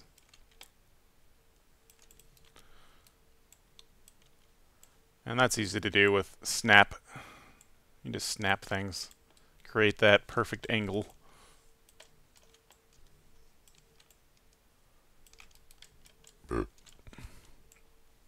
Snappity snap. Snap, snap, snap. Snap, snap. And last snap. Oh, that's cool. So then, you know, it's just looks bent. And then you can come in there and kind of soften up the edge if you really want to. But I think for our purposes, for what we're using it for, that's going to be fine. And then this little dealy bob, obviously there's more cylinders happening. Life is a cylinder. So this cylinder is going to stick out the back end as if, you know, this thing, you know, was a whole thing.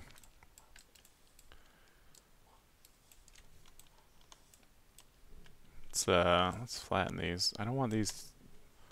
So you can move selections in 2 ways. You can move them with like the offset, and you can move them without the offset. Where is the preserve UVs, tweak mode, move, snap settings? I don't want to retain spacing because I want to flatten this whole thing. There we go. And for some reason, it won't snap to, oh, because that's an edge. That's not very easy. Anyways, that goes in there somewhere, sort of like that. And just to fill out sort of more shape, there are like little nuts. I said nuts.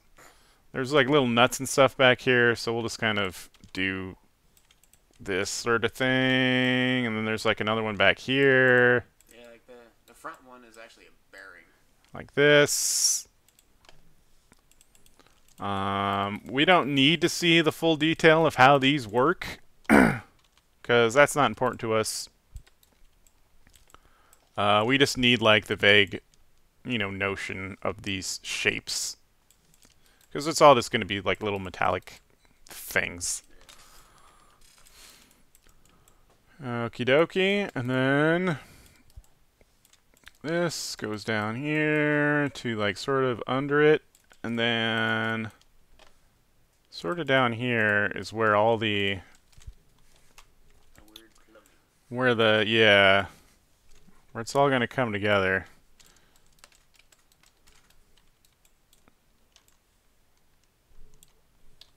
Why am I scaling? Come on.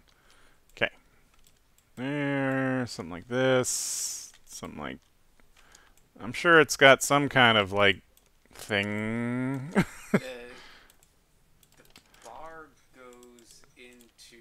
It's probably into a thing. like an adapter that goes into the Yeah. tripod. But we're not really worried about it. We just kind of want it to... Like, you want to be able to look at this Of course, at a glance. One, right? Yeah, you're looking at this at a glance and being like, okay, that makes sense. I mean, we're not going to put like a goldfish as the connector between this and a tripod. We're just going to use a vague metal thing. What up, Dick Piano? The ideal one would have a goldfish. Yeah. A vague metal shapes. Vague metal shapes are pretty much the bread and butter of modeling if you're not good at modeling. So that's what I'm working with.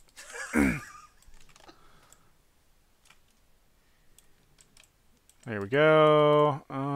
That's roughly about things, you know. That's kind of like when your brain is sort of filling in the gaps. It's like, oh, okay, yeah, I understand what's happening here. I understand it's connected there. It spins around. It has this thing. You're all good with that. And then we need like sort of a tripod effect happening. And then the tripod will have a whole housing unit at the top, but let's just make some legs for now. Let's worry about the legs, because that's the cylinders. The cylinders are what I'm concerned with. So, insert. Let's, we got, what, 3 legs? Three legs. That's what makes it a tripod. Let's make these a little bit smaller, a little bit longer.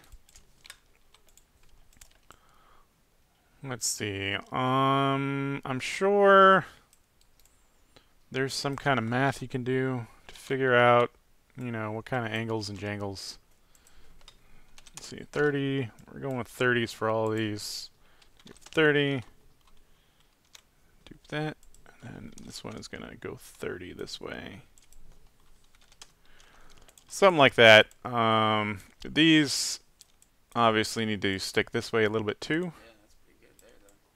We can just kind of, you know, wing it. Let's see, X. There we go. That's going to come out 15. Let's say 15. I don't know. That's pretty okay. I think that would be, what is that? That obtuse angle would be 90 plus something. I want to say, like, the way the tripod is, it's fully extended. Like, it's like 270 or something like that, depending on 360. I'm sure somebody fucking knows. That's roughly, you know, that's roughly good. Roughly. Now, we have to think about this a little bit. For the purpose of what we're creating this for, do we ever want to see the tripod move? Is the tripod ever going to move? Is it ever going to do anything? Like, are we going to raise and lower it? Yeah, raise and lower it. Are we going to move the legs at all? Do the legs need to pop out? Does it need to be a dancing wheel? Does it need to hop around like it's an actual character?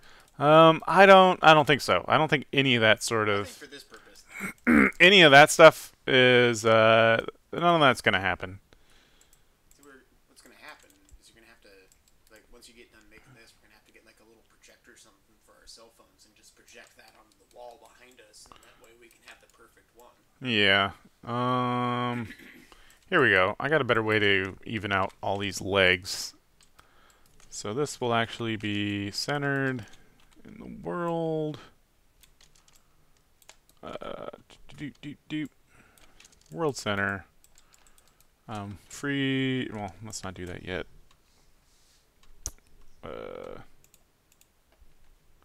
Rotates. Yeah. Do that, and then what is 360 divided by 3? You might ask.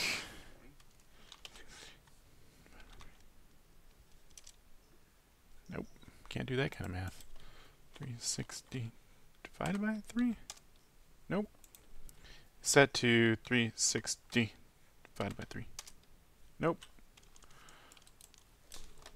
That's why we got a calculator. 360 divided by 3. 120.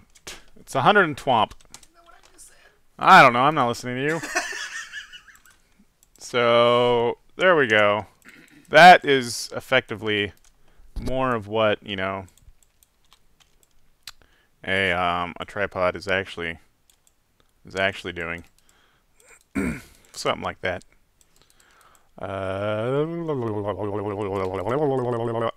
Cool. Like I said, we will need some sort of housing unit, which is, they usually have more of an organic shape happening in the little centerpiece here, so that the legs can kind of stick out of the thing and what not.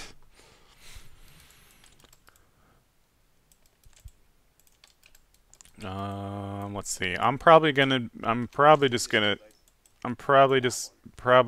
do more vague metallic shapes, because that's what I do. That's what that one is. Big metallic shapes with a hinge. Oh yeah, it's just hinges sticking out of there. I can do hinges. I know how hinges work. Yeah, it's another point pointing down with the hinge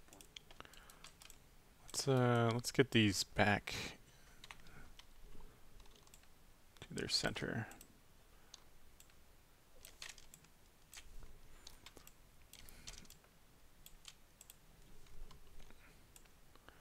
Doop doop doo. Okay, so what does that look like? There's weird fucking leg things. Again, more of this kind of deal.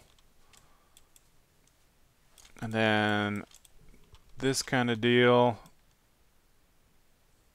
where it goes like this, and then like this, and like this. Oh, let's scale it all the way the other way. There you go. So they have like this weird hinge bit that you can kind of pretend looks like a thing if you believe enough. Oh, of course I did my thing all wrong. Okay. So it's going to be something like that, I think. Do they have like a little... they kind of... Like on that one, like the tip of them tapers down, like huh? It's got like a little bit of a shaft and then like a little arm that sticks out to the legs. And that's where they Yeah. Okay, let's work on our ideal. Let's work on our ideal leg over here, and then we'll just sort of duplicate this leg a bunch. Yeah, like if you were to go off of that one, like the legs would actually be up on this flat piece. They'd pivot from the outside edge. Let's see, multi-cut. Do we want a multi-cut? No, we don't want a multi-cut. We want Do all of the cuts. an edge loop. Edge loop for days. There we go. We're just kind of making this up. Whoa. What was that? We have the vague concept of how something like this works.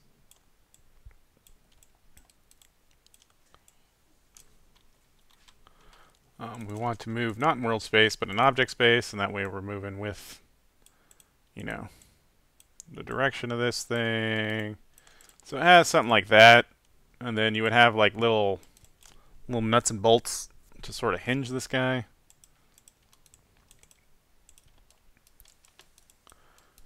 And then it has like a soft leg at the top. Let's pretend that's a thing.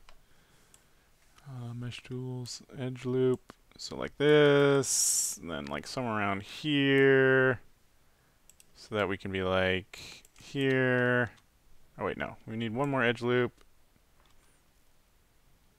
Down here. So that we can take this. And this is just giving us like little detail to the leg, you know? So that not everything's the same size. Because these tripods are usually... They usually have like multiple extendable pieces to their legs, right? It's usually made out of a couple things. A couple of extendo bits, you know what I mean?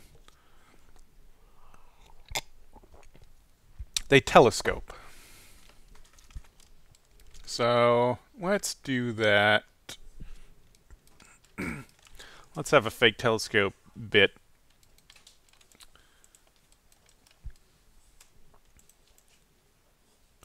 Let's actually, yeah, let's fake it. Fake it till you make it, folks. That's the key. So I've made it to It'll have something like this, something like this, something like this. So we're going to use extrude to create our bolts, our big bolts. Let's see, oh, that's going the wrong way. That way? There we go. So that kind of creates the little bolt effect, you know, that these are the things that are being extendoed out of.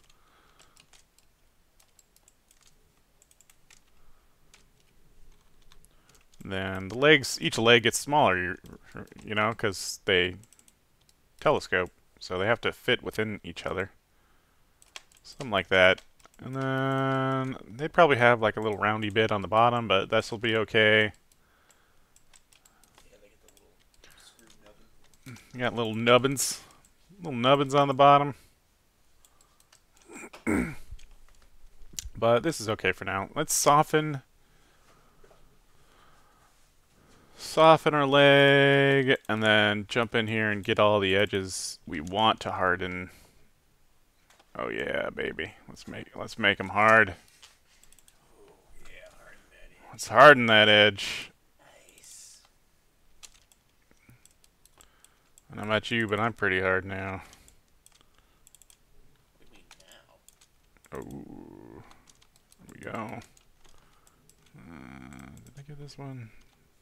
Yeah, and probably this one. There we go.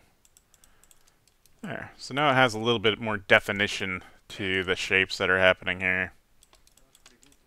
And, I mean, for the purposes we're going with, that is probably, like, all we really need to do with each of these sort of legs. And then I'll just kind of, like, fake slide it in there, like it's connected somehow. It's like, no, I assure you, there is something inside of there that's making that work. How do you copy and paste that? Yep. Nice. So let's soften some more edges. Soften.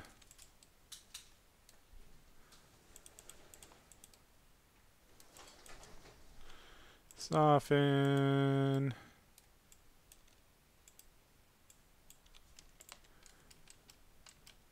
You know how it is. You want soft edges. You don't want hard edges.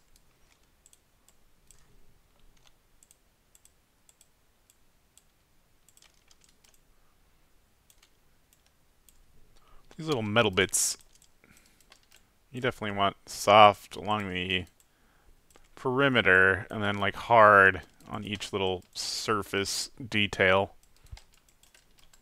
Okay, then our itty bitty spring. That'll have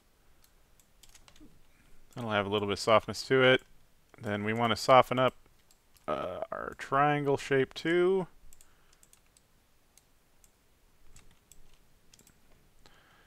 There we go. Focus. Cool. So now we can just kind of replace our fake legs. Do it the same way we did before. Center out your pivot like so. Duplicate. Remember, you're spinning around 120 degrees.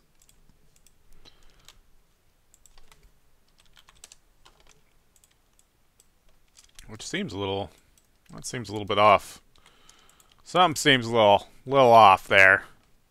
So let's, oh, it's because we're offset, obviously. Duh. We are offset from the center of the world, so we want to actually center on our little vague metal shape. This is our new pivot. There we go.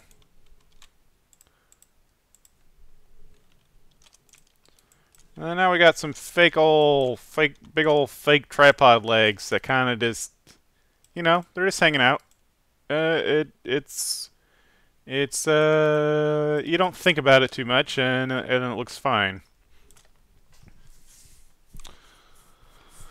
So now we got an actual, like, this is pretty good. You know, it's pretty okay. We'll put it that way. This is doing everything we need it to be. It looks like it's housed in some sort of tripod that makes sense, at least if you don't think about it too much. You got your wheel detail that's looking good. Life's pretty good at this point. So what we're gonna do is start the unwrap process. This is really hard for me to work this way, by the way, because generally, when I'm working, you know, at an office or something, the way I like to work is I'm like this the whole time. You know, sort of like South Park dude, like completely stretched out, working like this. This is like my ideal position. Unfortunately, we can't really do that. So we gotta lean forward, get all postured. Okay, so here's my tripod. Let's start the process. Let us start the UV process. Let's see what we got to start with actually. What's our initial? What is our initial layout look like? Honestly, this is probably something I can live with because remember, these are vague metal shapes. They don't need a ton of detail. They're just kind of gonna look metallic and have a gradient to them. So, I think we can actually live with these as is. We just need to arrange them in a manner so they fit on our whole sheet. The whole sheet we're working with. So, let's slide them out of the way for first.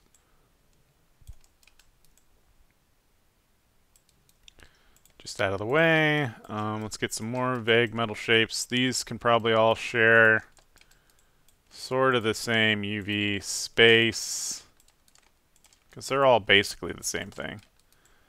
All basically the same thing.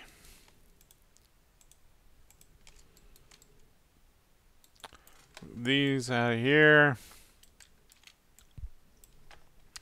What we're looking to do is just kind of separate out the things that might need their own sort of definition, like so. So that when we grab the whole deal, we have our tripod legs over here. We have our vague metal tubing over here, and then we got our main sort of tripod housing right here, because I figure that this little piece here will probably be slightly different colored, you know. And then maybe we won't also want to take like anything that's like an actual bolt, and these will kind of be their own separate entity as well.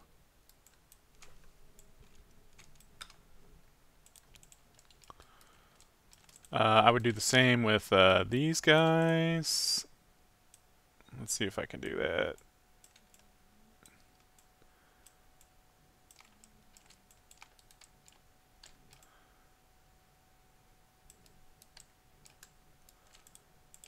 Doop doop doop doop doop doo.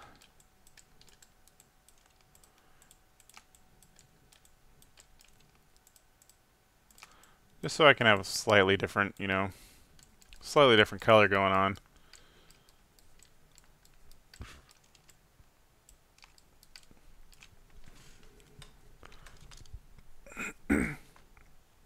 And then I can, honestly, I could do that all in the texture work, so I'm not even going to worry about these legs. But now I can select everything and sort of place things in appropriate spots. Oh, except for my spring, which definitely needs its own detail. See, I don't need a cap on this either. I don't need a cap on my spring. I can get rid of that. Then our triangle.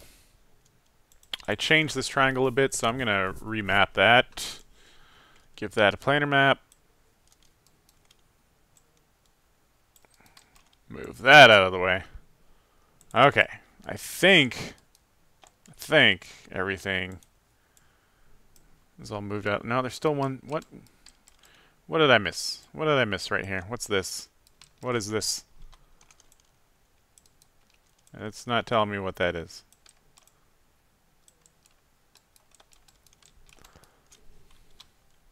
What the heck? What the heck? Oh, it's this thing. What the hell is that thing? I think I just got some extra geo hanging around in here. Yeah, that's what it is. I don't need that anymore. What's that doing there? It's just chilling in my way. Then take our spring. Let's move our spring out of the way. Huh. You're just exploding these faces all over the place. Just out of the way. Just get them out of the way. Okay. There we go. Hey, John. How's it going? How's Texas treating you? Okay. So let's start moving this stuff back into our UV map. First up, here's our spring. Now we want a little bit of detail, at least vertically, in the spring, because we kind of want to see the lines in the spring that like define it as a spring, so it doesn't look just like a vague, it's not quite a vague metal piece. It's a slightly more defined vague metal piece. Let's get that up there. Let's see. These are the tripod legs. We know the bottoms of the legs don't really have a ton of, or aren't going to need a ton of detail, so these can be shrunk down a bit. Same deal with the top of the legs. These don't need that much detail. They can be shrunk down a bit. They will probably be slightly different details, so they do need to remain separated, like such. And then overall, like this is sort of a judgment decision you're making of how you want to lay this out. So here's the deal. You have only one texture to work with. It's in a defined area. You have so many pixels to use on the entire object. I've dedicated most of this space to the wheel itself, and that's just because I think that's the most important part. That's the most important to convey in a way that makes sense. The next important part, I think, is probably the tripod legs. Those take up a lot of real estate, so I want those legs to make a lot of sense. Now, I could just since these are vertical, I could lay them out vertical. That would sort of, make logical sense. But I don't have a whole lot of room here still. I do have more room if I was to rotate. So I want to rotate these 90. There we go. So that I actually have a lot more, real estate to work with horizontally. I can give these legs the detail they deserve.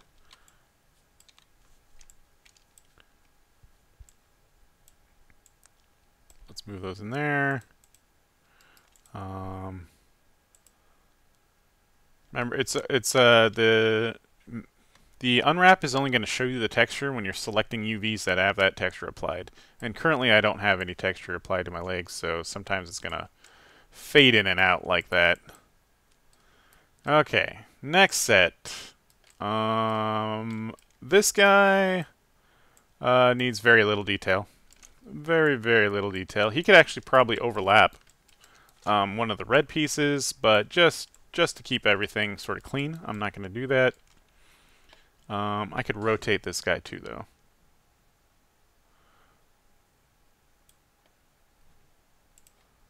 So let's do that. Let's rotate him and stick him down here. Let's make sure, yeah, that's a good spot. That's a good spot for him.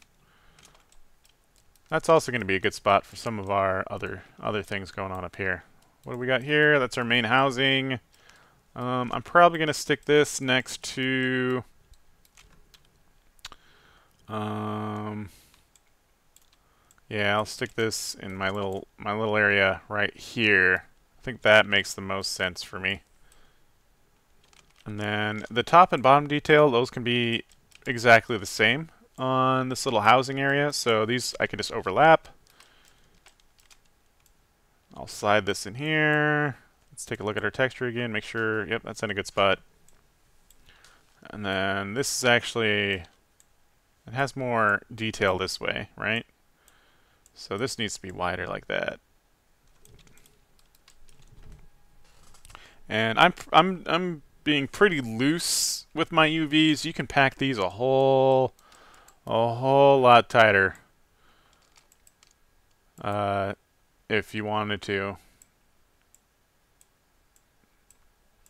And in a lot of cases that would probably be better, but our model doesn't really need to worry too much about that. Okay, next up we have all the little nuts. Little nuts. Again, the nuts, the top and the bottom, same details, so these can overlap.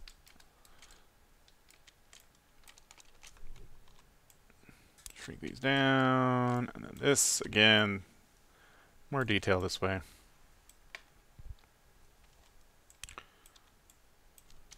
So let's go ahead and put these next to our clip here. And we don't really, you know, we don't need a lot of space for these vague metal shapes. We're really just, you know, we're giving ourselves the option to have slightly different shading, slightly different colors on those. We might not even use that, you know. And then finally, the next bit is the big metal pieces. Again, same details on the caps.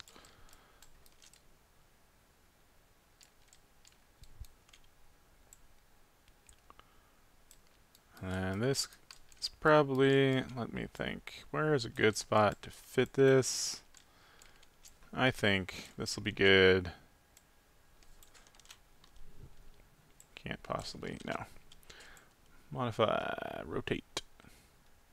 Rotate. These are just gonna be jammed into this space right here.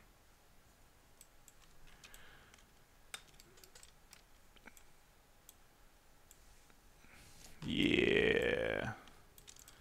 Yeah.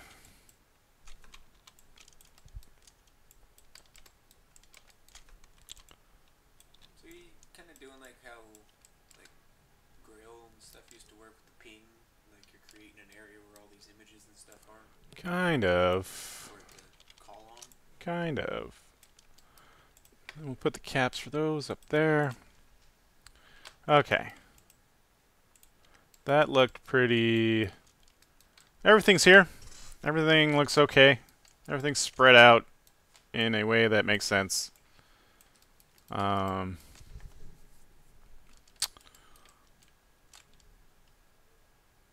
This all this black stuff down here is actually taking up a lot more room than it needs to, because it's just a solid color. But do I care that much? No. I'm gonna leave it. I'm gonna leave it. All right, we got some comments. What's going on? What's going on? The weather is really nice in Houston. Sweet. I've been to Galveston. Yes. Ugh. It's gross out there. It's too hot.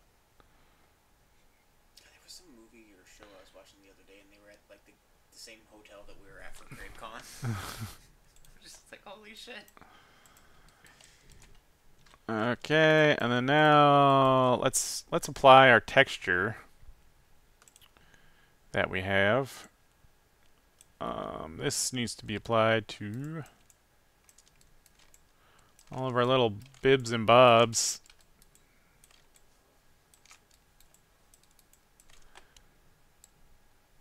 Sign material. And then it's just using our default background color, which was that, black gradient. So even like that, I'm not too upset with this, just as it is. Because this isn't important. And it kind of looks like the tripod we use for the cameras. So. Mm-hmm. Our camera tripod's just kind of all black. I'll just add a few extra colors to, get a little bit of color changes in there. But that's overall not bad. What we do want to do, though, is we need to grab all these. Since we know these don't really need to move, even when this wheel is spinning, it's probably not even important to spin this stuff back here, because you're not going to be looking at it. That stuff's stationary. That stuff, you're not going to be looking at it. Same with this sort of deal. So what we're going to do is we're just going to combine all this together. Do you want the little flapper thing to be combined? Yeah, because that's going to be rigged to move. Oh, okay. But we don't need to move this anymore, which is why we can combine them all right now. I gotcha. Our scene has got a bunch of dirty shit, so let's start naming stuff. This is the tripod. This will eventually, I think, it depends on how I set it up. It depends on how far we get into this, for one. How far into Unity we get.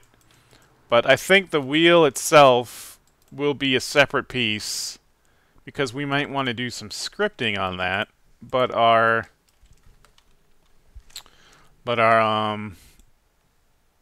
tripod can be all this one solid thing. And then we're gonna stick the pivot point to the bottom of the feet so that we can move that up.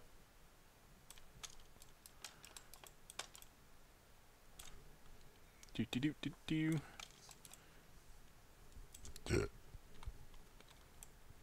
Doop. And then our wheel needs to all be one solid piece with its pegs. Mesh. Combine. Edit. Delete bit type. History. This would be the wheel mesh. I don't need 2 underscores. Okay. Then we'll just move this into place like so. Looks still centered out. Sweet. Cool. We got a wheel, folks. We got a wheel. This one probably will work 700,000 times better than the one that we actually have. 5 freeze transformations. And we keep these separate for right now because we might do programmatic things to this wheel. We might move it programmatically. We might spin it that way. Even if we don't, it's like we're not worrying too much about this running in a game engine, so it's okay to be 2 separate objects. You would want to combine all this together if it wasn't a game to reduce CPU load.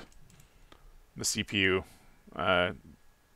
takes an extra hit for every separate object, basically.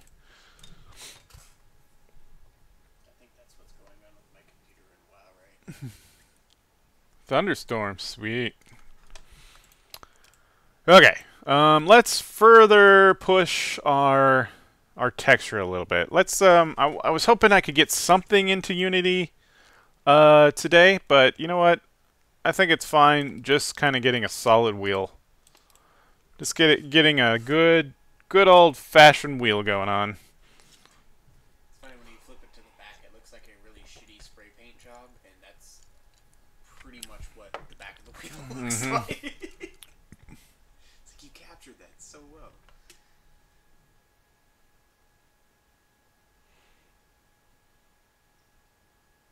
Guys should make a new game called Drunk and Disorderly. That's kind of just our MO. Yeah, we don't have to make a game. That's just us. Yeah, okay, so we got our two pieces. We need to clean up our scene. Get rid of like a bunch of extra shit. Okay. So, final, I'm not even going to say final, but one of the last times we'll need to create a snapshot.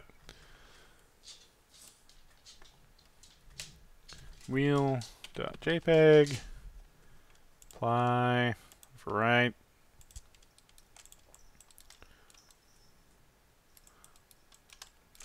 So let's come in here to Photoshop, and one more time.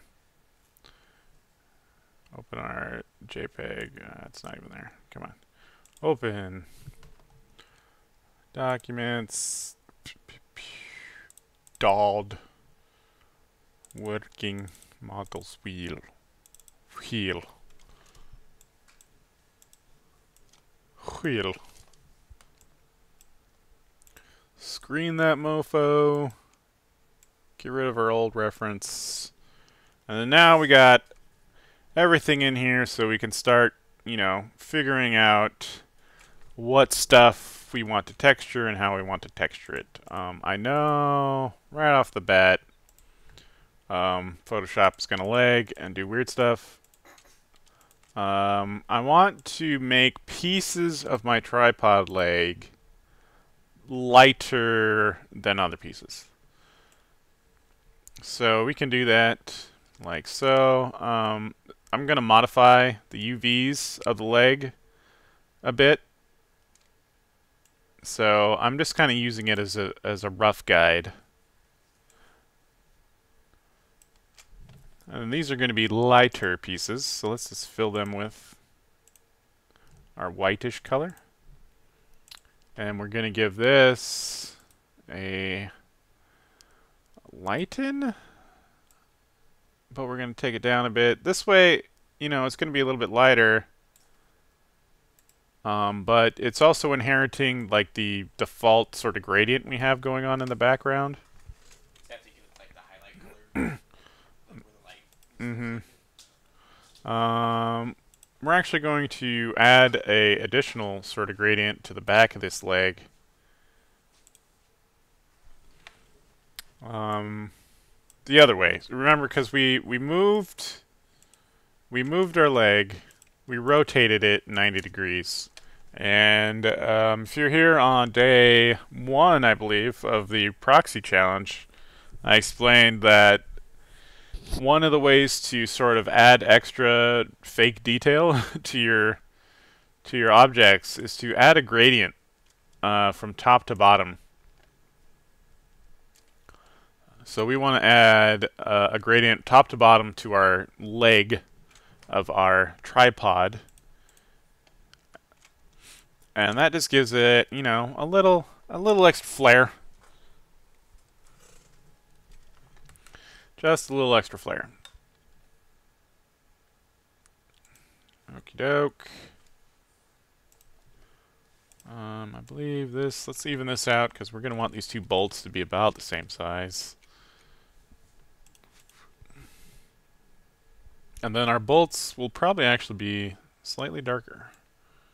Let's do that. Let's add another little section. I like to work with a ton of layers. I know not everybody likes to work that way. I just feel better about myself when I have a bunch of layers. If I don't have a bunch of layers, I fuck up somewhere. Yeah. I can't go back. So that'll be back there like that. We got our whites. This is starting to feel like it's going to define the tripod leg about how we want it. So let's just start with this. I constantly go back and forth, back and forth, back and forth.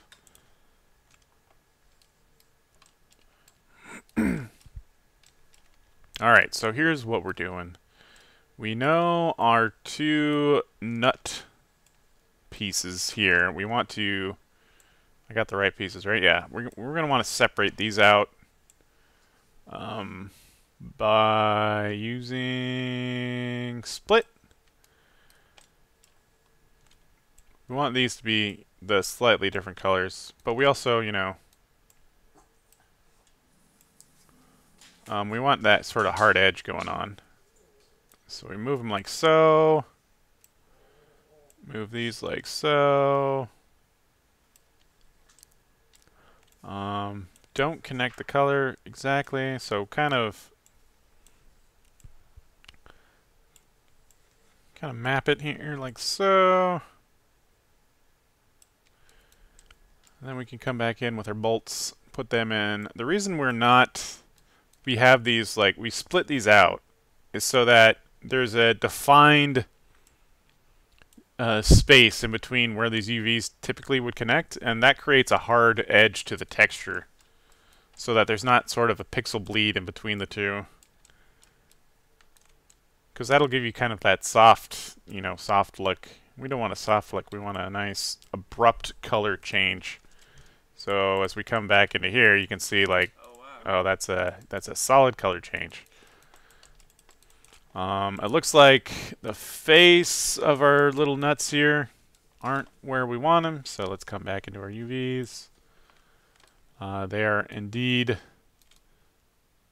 on just the outer edge here. They're a little bit hidden, but they're there. See?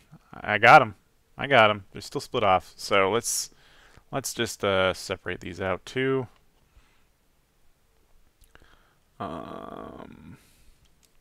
Probably no. Let's just separate. Split.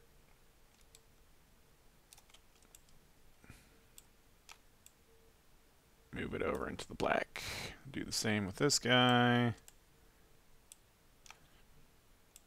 Split. I don't know why you got to keep selecting this thing. Fucking douche. Then let's see. I bet there's two in here too. Yep. And then split.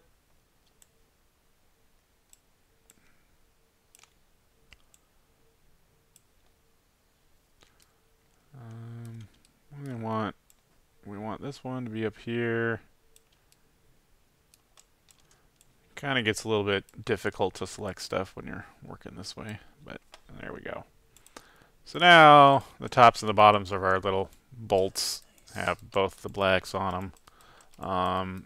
You see we have this sort of fake padding on the top that's a slightly different gray, and then you come down to the bottom leg. And that just gives you, a little bit of definition with what you're working with. It's just sort of that fake definition of, like, vague shapes that have slightly different colors. But, like, when you're just, like, looking at it, like, at a pass, I mean, it's like, oh, okay, I get it. I get that there's different things happening here. It's not just a weird cylinder. I can kind of make sense out of that. It looks like a tripod now because it's got, like, pegs and things. And if we go to our lighting, you can see that ever so slightly it gets lighter from the top to darker at the bottom. And that just helps sell, even subconsciously, the weighting of this object, the lighting that would exist in the scene, and stuff like that. Does that just kind of like help the lighting, basically? Yeah. It helps push things ever so slightly. It's like with the lighting on there, like I didn't really notice it, but once you made it flat like that, then you could kind of see it. Uh-huh. And it's just it's subconscious. And it's on a subconscious level that it's fucking with you. Yeah. But will it spin? Oh, I assure you it will spin. Okay. There's our legs. Now we got the tripod housing, which, let's come back here. Let's look at that real quick. I think I'm going to leave it that darker color. I like that. I think what we need to change is the, for one, we definitely need to change this guy down here. This guy needs to be lighter. This is the all the pegs and stuff. We're gonna borrow the same layer that has the lighter colors of the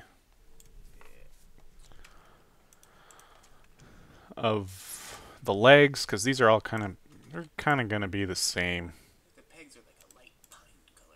Same color.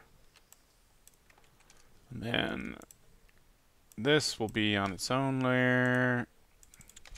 This is the, what do you call that thing? What do you call that little triangle thing that goes tick, tick, tick, tick, tick? What would you call that? I'm sure there's a word for it. Let's call it the triangle for now. This is going to be red. It's going to share the same red that we've used before.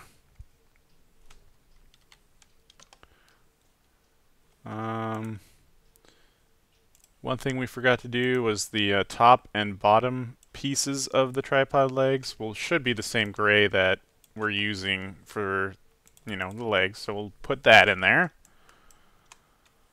And then the last one we have is our spring. We got our spring over here, which is actually going to be a whole new color. Spring, let's call this light metal. Let's call this dark metal. Let's call this leg gradient.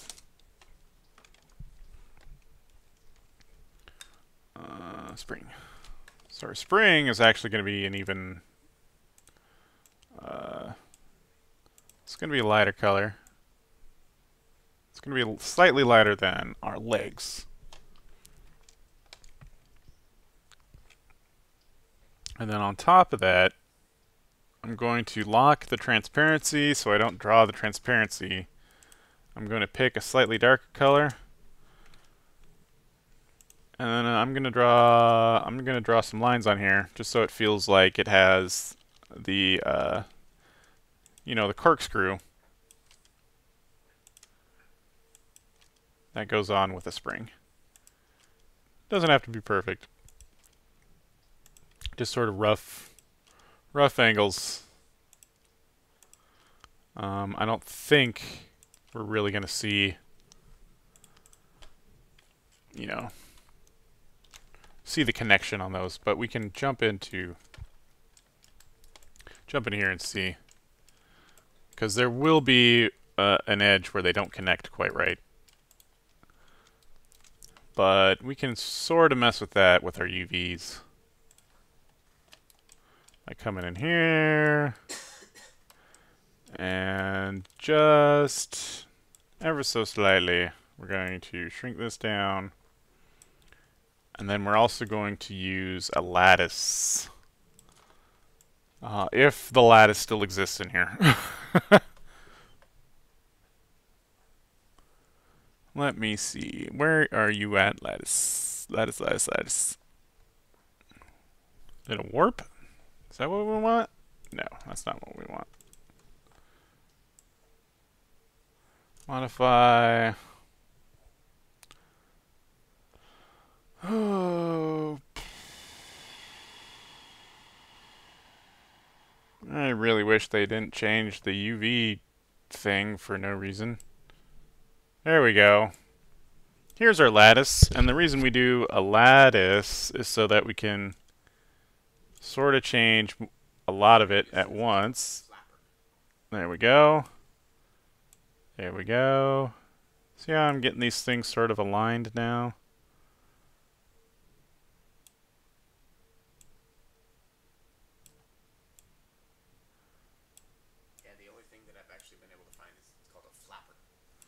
Flapper. Yeah. I found one thing that decided that the white paper was going to break my phone because it was cheap for real, unfortunately.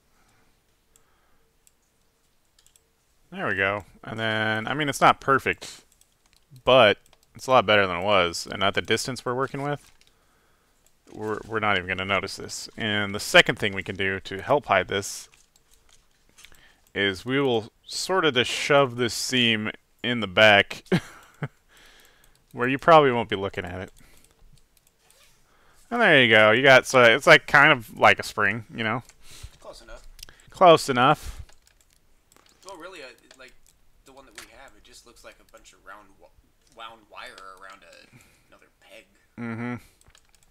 There we go. So we got some little differences. I think I want to change I want to lighten up some of these nuts. These nuts. Have you ever done any work on a Cintiq? I have not done any Cintiq. I mean, I would like to. Cintiqs are pretty cool. Like, I barely draw ever, but I would still like to have one.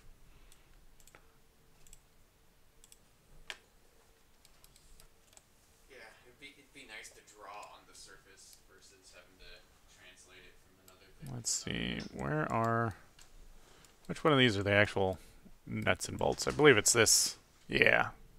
So these two over here, we're going to lighten up a little bit, just so we get some further definition differences between the two. So remember, we were working with light metal, and if we lock the transparency, now we can just draw over that, brighten these up a bit. It's not going to brighten it up a whole lot because it's already pretty light. What can we do? What can we do to alleviate that? Let's just put it on its own layer.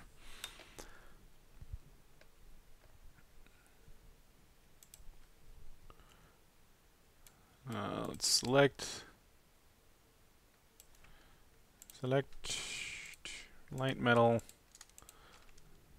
and we'll call this one bolts. Fill it in. We can delete the light metal version by unlocking bolts. So we want to take down the transparency like we did before, but not quite as much. There we go. Let's take a look. There you go. So now your bolts are slightly different, you know, slightly different lighter colors, which is good. And then this, we don't want that to be that color. So let's find out where that's hidden and put it in the right spot. So this is that guy, and then this is that guy. So let's go ahead and move you down here where you belong.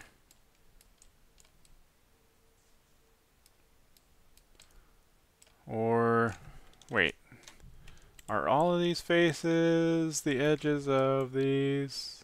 Yeah, they are. So I just missed one of them. So let's come back into Photoshop. Light metal is what we're working with. Find our spot, brush this in.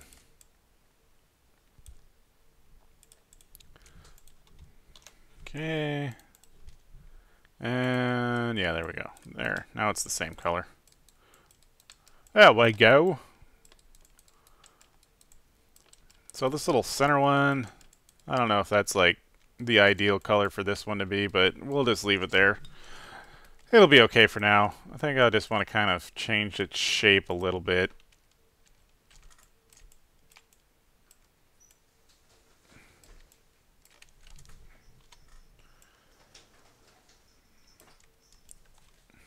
Just like so.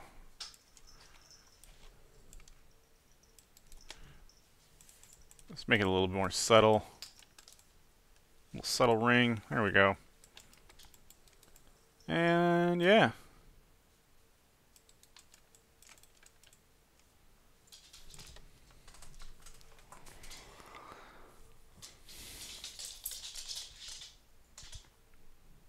Yeah, Wacom tablets are a little bit hard to use. It takes a little bit of a disconnect in your brain to be able to use those effectively, which is rough. You can get used to it over a bit of time.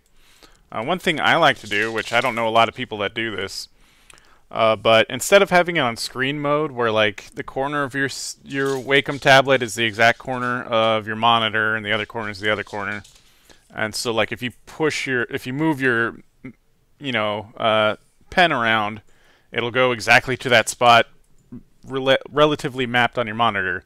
I hate working like that. It doesn't make sense to me because I'm not drawing on my monitor. That's not how it should work. So I always go into mouse mode, and I turn my speed of my mouse pretty much all the way down in the Wacom settings, so that the amount I move my pen across the Wacom tablet is exactly how much the mouse cursor will move across the screen. And to me, that's a much more intuitive way. It's a much more intuitive way for me to draw. I don't know why, but it just makes sense. So it's like I'm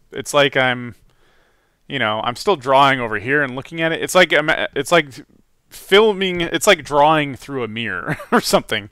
But to me, it just makes more sense. See, I have to have mine relative to the screen, so I know exactly where I'm at. And that's because, to me, your Wacom isn't the same size as your screen, so it's always doing some sort of interpretation of the space, so that you can't get the detail right. Now, if I was using a Cintiq, obviously you would want that not in mouse mode. That'd be fucking weird as hell. You want that to be drawing exactly where you're drawing, and that's why I want to use a Cintiq, because I think that would be so much more intuitive and a lot easier to use. The guy that does questionable content, his Cintiq just shit out on it. Okay, so you know what? That looks pretty solid, bro. I think this is something we can live with. It's definitely a better design than the one we have. I think we can live with this, guys. I think this is something acceptable. We got it acceptable. You know what? Let's just throw it into Unity because we can. That'll be the last thing we do today. Create sets, quick select set, model, export. We will not rig this yet. We will just get the model into Unity. Game exporter. Blah, blah, blah, blah, blah. We do not want to embed media. We want to do our selection set, model. Not embed media. Do not need input connections. We want ASCII. We want to go to our home. Wheel. Choose. Wheel. Export. Gonna go ahead and save this. Let's jump into Unity. This way, at least we can get our model set up. You know. Remember, we need to extract materials. And then we'll just leave that default for now. Maybe that'll be cool. And then there we go. So obviously, whatever direction our lights are facing the wrong way.